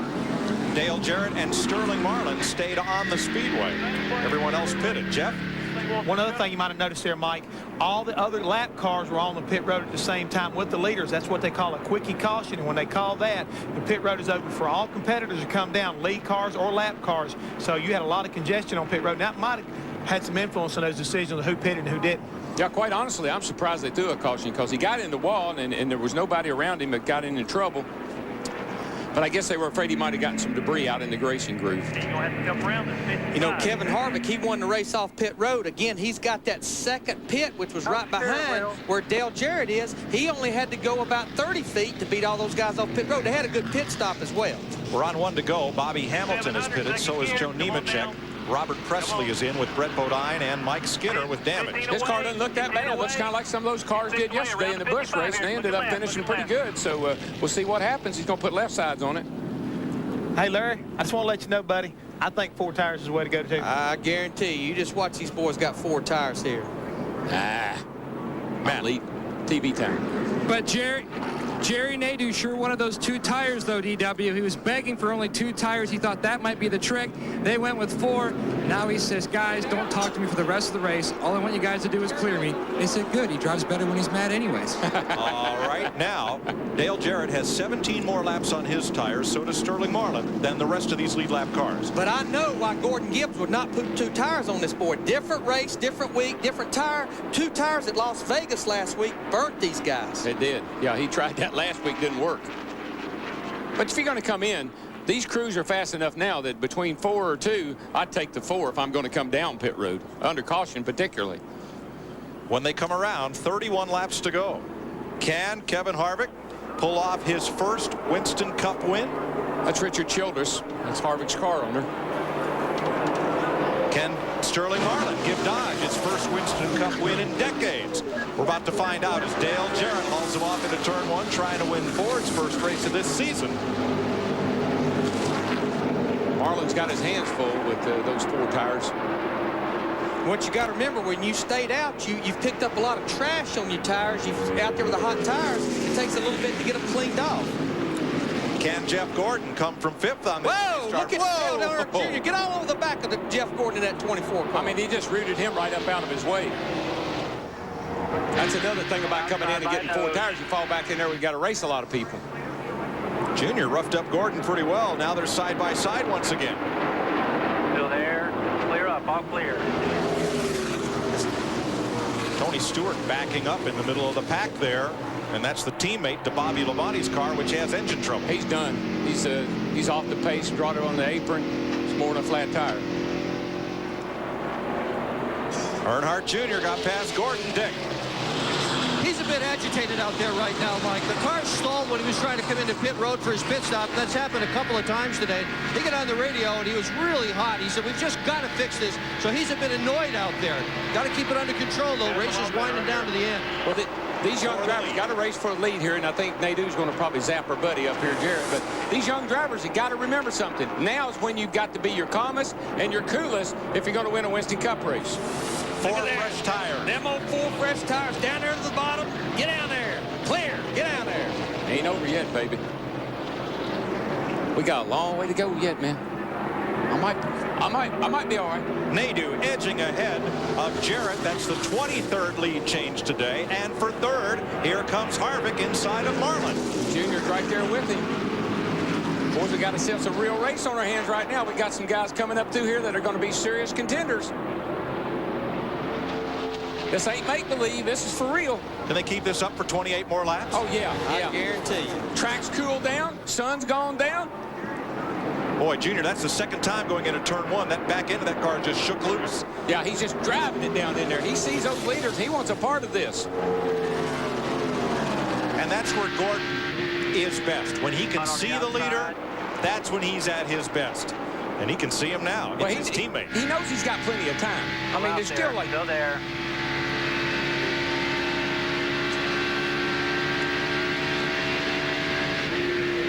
Gordon coming, but you see Junior and Sterling Marlin side by side. All clear. Sterling something happened to Sterling. Smoke for Marlin's car.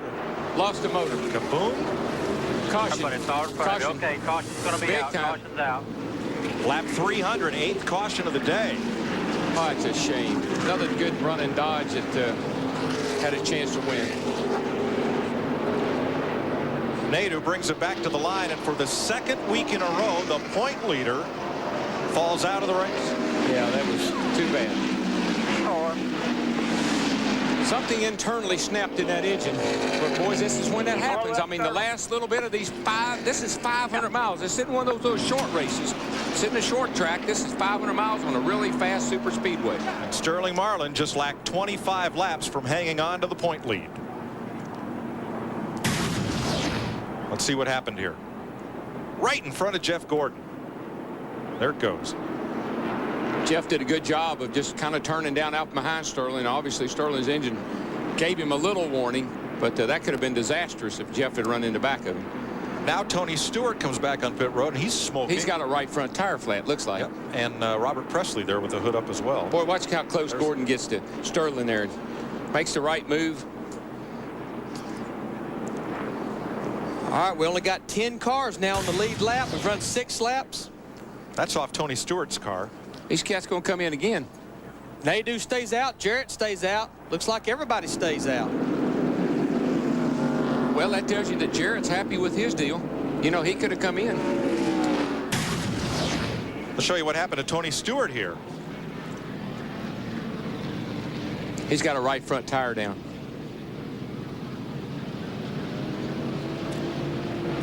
Saw the whole tread of the tire come off right there rolling down the racetrack. Sheet metal. Get up in the sheet metal and cut the tread off the tire. 24 laps to go.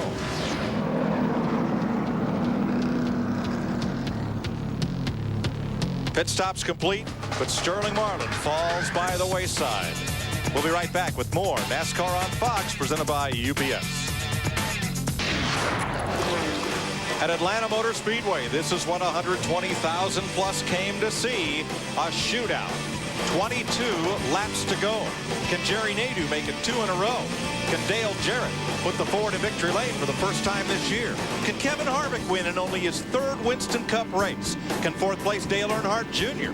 be the 3rd Dale Earnhardt Incorporated driver to win this year? And can Jeff Gordon come from a lap down to make it 2 in a row? Man, I don't know. I can't answer all those questions right now, but no answers. But I know it's going to be sight. I know that. This is going to be sight. Right behind that top 5, Reed Morton, Nelson Bowers, Tom Beard. They own Schrader's and Benson's cars, which are 6th and 7th. They all went to the University of Georgia together, so this is their homecoming, and they're going to have a pretty good finish today with both those cars. All right, Cracker Barrel 500 is set to go back to green. Here we come. Hammer down. He spun the tires a little bit, Nadeau did, but he got off. All right, here we go. Got the 96. Andy Houston. Michael got in the back of him on a restart there and spun him around. I don't think there'll be a caution. Well, he'll get going. They're holding on the flag. Looks like we're going to stay green. That's a tough place to be in for Houston. If you stay there, no caution, you lose a lap. If you take off again, no caution, you lose a lap. There will be no caution. We'll stay green. Michael got into the back of him. He shot up there. Michael did, and I don't know if maybe 96 car just didn't get going something. If this race stays green, we'll stay with it all the way to the checkered flag on Fox. Here's Gordon battling Benson once again. At 24 Chevrolet of Jeff Gordon. Presently 5th. Picked up a spot for Benson that time. His car seems to be one of the few that still likes that high line. The rest of them have all kind of tried to find the bottom. He's got that good high line and got that momentum off the corner. That's how Dale Earnhardt won the race here last fall. Beat Bobby Labonte off of 4 back to the line, running that high side. Who do you like now, Darrell? I like Gordon now. Jerry Nadeau, Dale Jarrett, 1st and 2nd. I'm liking him better every lap. Couple car lengths apart. He's got to get by these cats, and we're running out of time. A big old Big Ben is ticking away. Tick, tick, tick, tick, tick, tick, tick, tick, tick. 18 to go. 18 to go. And he's 1.7 seconds back. What do you think, Larry? I don't know. He's going to have to race these other guys. That's the thing. He's got 3 cars in front of him, including that 8 car of Dale Earnhardt Jr. He gets way up high. Man, turn 2 almost scrapes that wall. That just tells you how hard he's trying. I mean, he's using up every bit of the racetrack, trying to close down on the leaders. All 3 of the Rick Hendrick-owned cars in the top 7 positions. Terry Labonte is 7th. Yeah, and the old Iceman, he just kind of slipped himself up in there, didn't he? Here's the interval again. Gordon 1.7 back. Pretty constant. Or is that Tony? Tony might be driving that car right now. No, it's Terry. Oh, it's Terry. 17 to go. You looked in there lately? It went by so fast I wasn't sure. You don't have to sugarcoat it if you don't want to.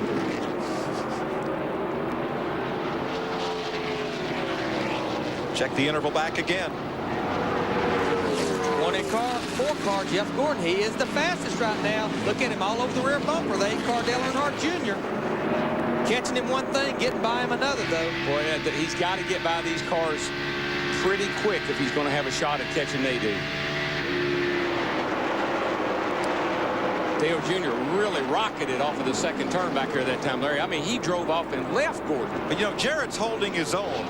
Larry, is he holding for a late run, or is he giving it all he's got? Well, what we got to remember, he's got older tires than anybody. Look at him down to the bottom right there.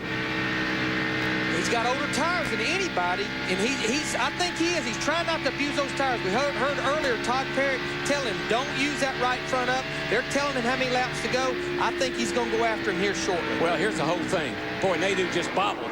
Nadeau just bobbled in the middle of the corner there. Here's the whole thing. They would have come in on that last caution and got tires if they didn't think they were doing the right thing.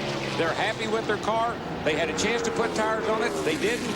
They know what they're doing. And remember, the longer we run under green, the better Jarrett's car has been today. It has been that way all day long. He is right on the rear bumper here, Jerry Nadeau now. But by the same token, he can't mess around too long behind Nadeau because Harvick, Dale Jr., and Jeff Gordon are within a football field of each other. They're there. They are within a second. 13 laps to go. 13. Here we come. Still turning about 8,700 down there. Boy, the sun's getting bad, getting down in the one now. Old windshield's all pitted up. But you know what he sees? He sees that victory lane. He sees that checkered flag, and buddy, that'll clear up your vision in a hurry. Now they're your two leaders, Nadeau and Jarrett. They've got company. Harvick, Earnhardt Jr., Gordon. That's all the top 5 cars right there. 5 cars, 12 laps to go. We've been racing 3.5 hours, almost 500 miles, and we still got 5 cars here that could win the race. There ain't another form of racing in the world that can make that claim. And next weekend, we head to NASCAR's oldest super speedway built for stock car racing, Darlington, South Carolina, for more of the same. What a season this has been. If every other series in the world run 500 miles every Sunday, they'd have 3 cars running at the finish. 3 cars running. Look at these cars. Everybody's running different lines. They're searching now. It's 11 laps to go. Where am I faster? Up high. Where am I better? Down low. Well, that's that crew chief saying, come on, buddy, we're running out of time. They're counting them down here. We got 10 to go. If you got anything left, you better use it now. Fastest car on the racetrack remains that number 8, Dale Earnhardt Jr. Boy, you can just see every now and then a car like the 2nd, 3rd, or 4th place car get a huge shot, and they really close the gap. This time around, it's Gordon who's quickest. A lot of that has to do with where they are on the racetrack. You're getting a little help down the straightaway, getting a little draft, but it's really messing them up when they try to make a pass. 10 to go. Richard Childress looking at Kevin Harvick. Boy, here comes Harvick. Here comes Harvick. Man, he drove that thing in there, and he got back to the gas in a hurry. You watch him go down in the corner here. He's a little slower on the straightaway, seems like, than Jarrett is, but man, he drives it in there. Jeff Gordon, oh, look, Terry Labonte the fastest this time. He's not with this group, though. He's behind him with no traffic right now. His cornflakes have done got soft. He ain't got time to do anything. Harvick is hustling up toward those 2 leaders, but does he have enough time? He seems to have a fast enough car. He can really get into turn 3. That's where I see him making the big move. He really drives it into 3. You've heard the drivers talk about a little loose in 3 and 4, a little tight in 1 and 2. I believe that's where he is. If Jarrett's got anything left, he can't wait because Harvick's going to be all over him. He's got to go after Nadeau now. And I can't help but believe we talked about it earlier. Look at the run Harvick gets there in the 29 car up off the corner. What happens when these cars get this close behind each other? You can catch them, but because of them taking the front downforce off, you can't go by them. Dale Jarrett got up high off of turn 2 that time, got a lot of run down the back straightaway. He's trying the high line now, but he better not open that bottom up because here comes Harvick. Boy, look at Harvick in the middle of the corner. Get under Dale Jarrett for 2nd place. That's the last thing Dale Jarrett wanted to see was somebody up there racing him when he's trying to figure out how to set that Nadeau car up. And that's the best thing Jerry Nadeau wanted to see is them 2 wide in his mirror. Harvick can't complete the pass. Jarrett gets a great run off of 2. That high line, he's back in the throttle. He's pulling a lot of straightaway speed. Here comes Dale Jr. up on the outside of Harvick. Dale Jarrett's going to the bottom. He says, all right, I've played around here long enough. It's time to go. Harvick's going to follow him in the 29 car. Now Jarrett for the lead. And they touch at the start-finish line. And around the outside. Here comes Harvick. 3 wide. 3 wide. Here comes Dale Jr. They're all over each other now. Junior's run was blocked by Jarrett. And Harvick not getting into turn 3 as well. Look at Gordon getting that run. Runs up on the back of Dale Earnhardt Jr. all the way up to the top of the racetrack. I don't think Dale Jr. will get. Well, he's going to get 3 wide. Here we Harvick go. the leader. Harvick eased it into 3 to get a good run off 4, and it got him the lead. 5 laps to go. This is ingredients for a 5-car wreck. This is incredible. Look at them. They're all over the place, high, low, and in the middle. And Harvick clears Nadeau for the lead. Dale Jarrett, he gets loose up there off turn 2, falls back to 4. Jeff Gordon's up in the 3rd place. They go down in the 3rd turn. Gordon's going to go high on the outside. He's back in the gas. He's going to drive alongside Nadeau. Junior on the bottom, can't do anything with Jarrett. Loosens up Jarrett. Boy, Jarrett and Dale Jr. almost. Now, remember, as Harvick's wife looks on, Delana.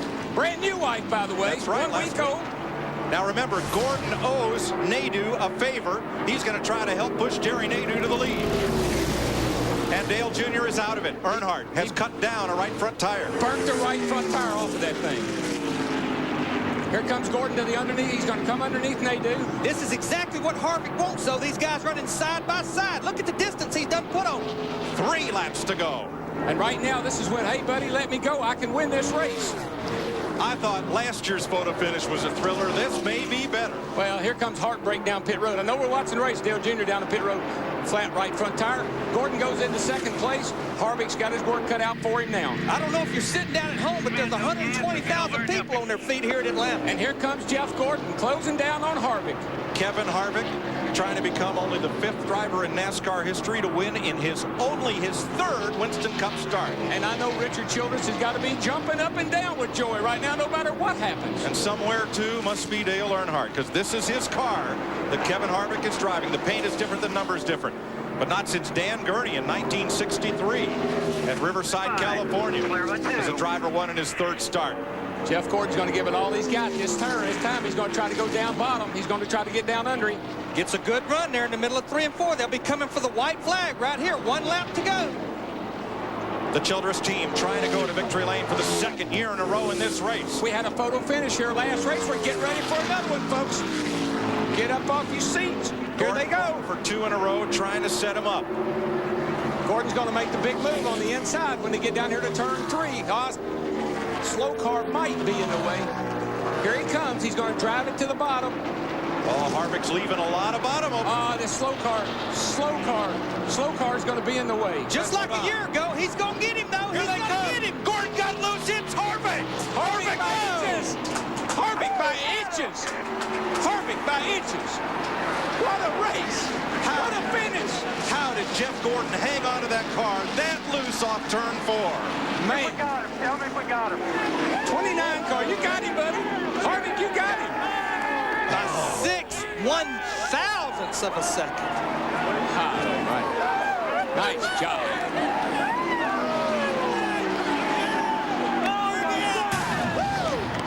Look at this. Man. For the win. That is ever so 6/1000ths of a second. A replay of a year ago with Dale Earnhardt and Bobby Labonte. That's an incredible finish. What a job for that young man. Somewhere up there, I think Dale's smiling. And Dale is jumping up and down right now. Good job, guys. So. Where is he?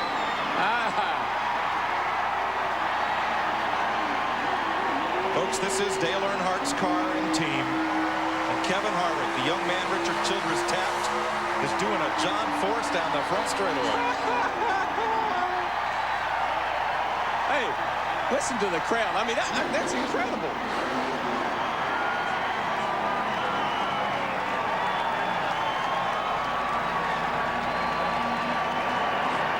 Steve Burns. With Richard Childress. Richard, what an emotional win. What does this afternoon mean to you? Hard to say. I'm just thrilled. I kept praying for Dale to help us. He did. Richard, I saw you say something to Danny Earnhardt, Dale's brother. What'd you say? This is for Dale.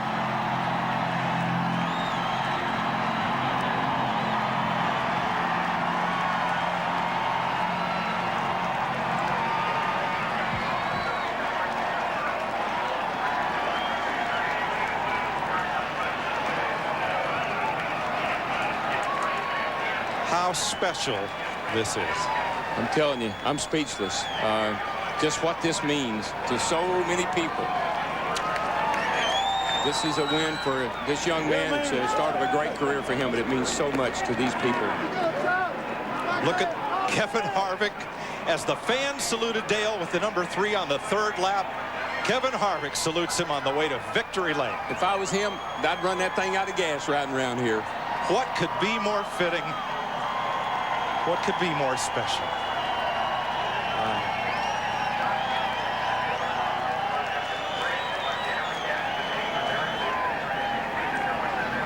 If you believe in storybook endings, folks, this is one for the books. I'm telling you. I got a big old lump in my throat.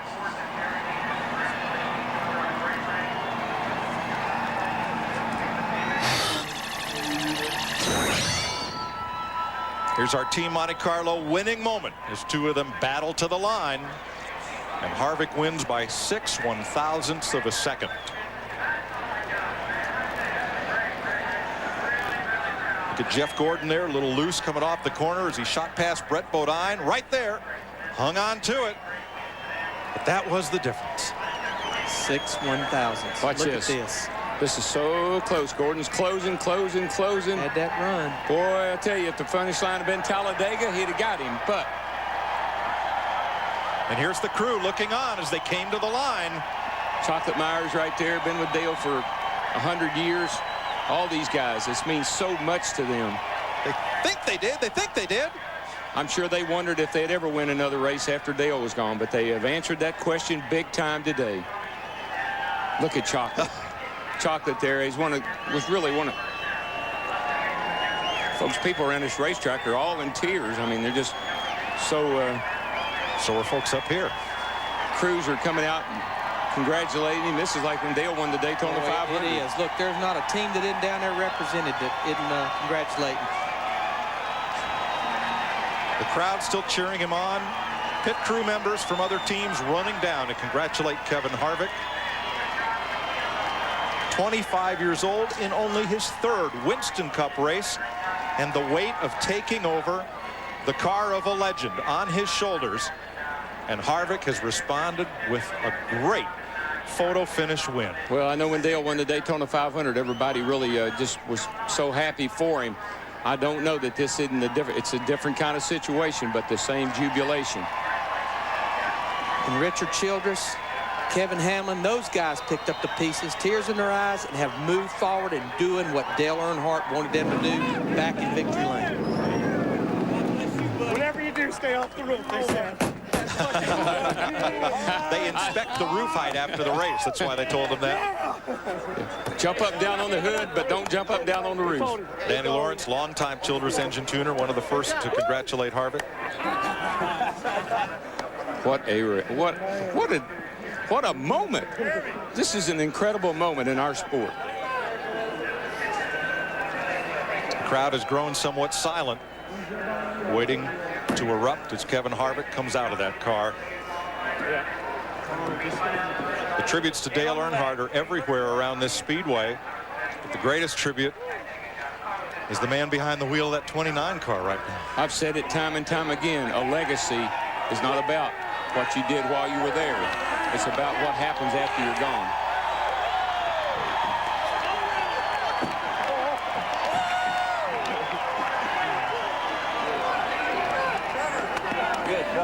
Good job. Awesome.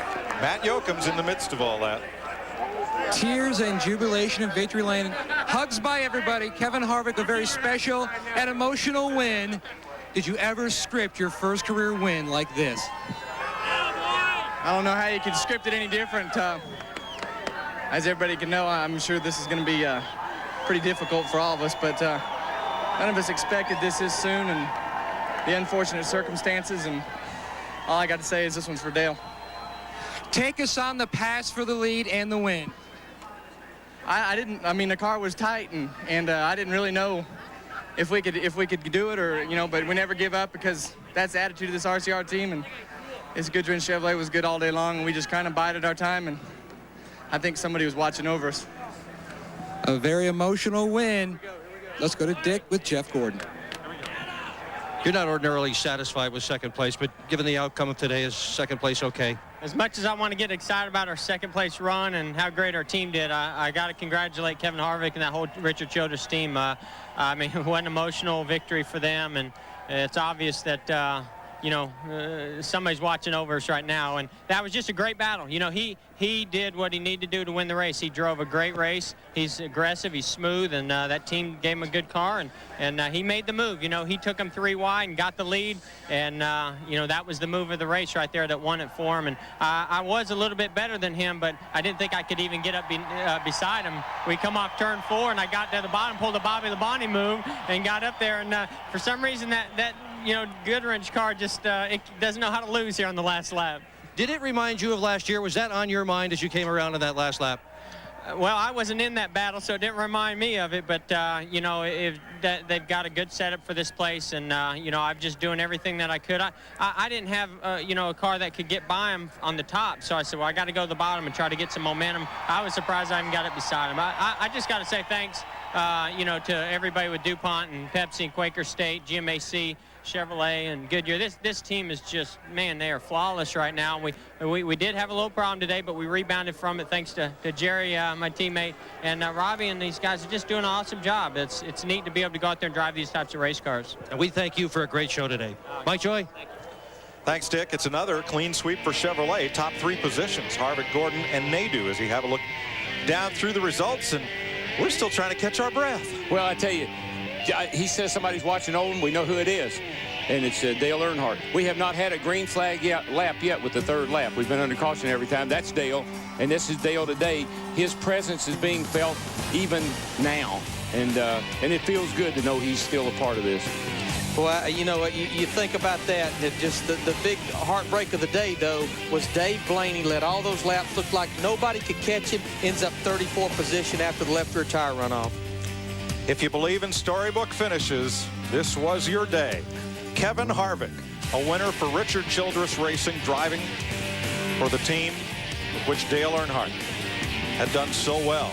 Well, Jeff Gordon led the most laps today, and thus he is our Winston Cup point leader for the first time since the 1999 Daytona 500. Jeff Gordon's in front, Dale Jarrett. How about Johnny Benson there in 3rd? What could top this? How about Darlington? Oh, Darlington will be exciting. I tell you, these cars and these drivers right now are putting on the... I've never seen racing like this, and it's so fun to be a part of it and watching it and calling it. I said there was no way we could have a better race than Rockingham. They just keep getting better. I can't wait to Darlington. This could well be the best Winston Cup season ever. You're going to see the whole first half of it on the Fox family of networks, your new home for NASCAR. Pretty nice trophy you got there, young man. Pretty nice check, too. Pretty nice. For all of us at Fox Sports, we congratulate Kevin Harvick and Richard Childress Racing on a great win in Atlanta. See you in Darlington next week.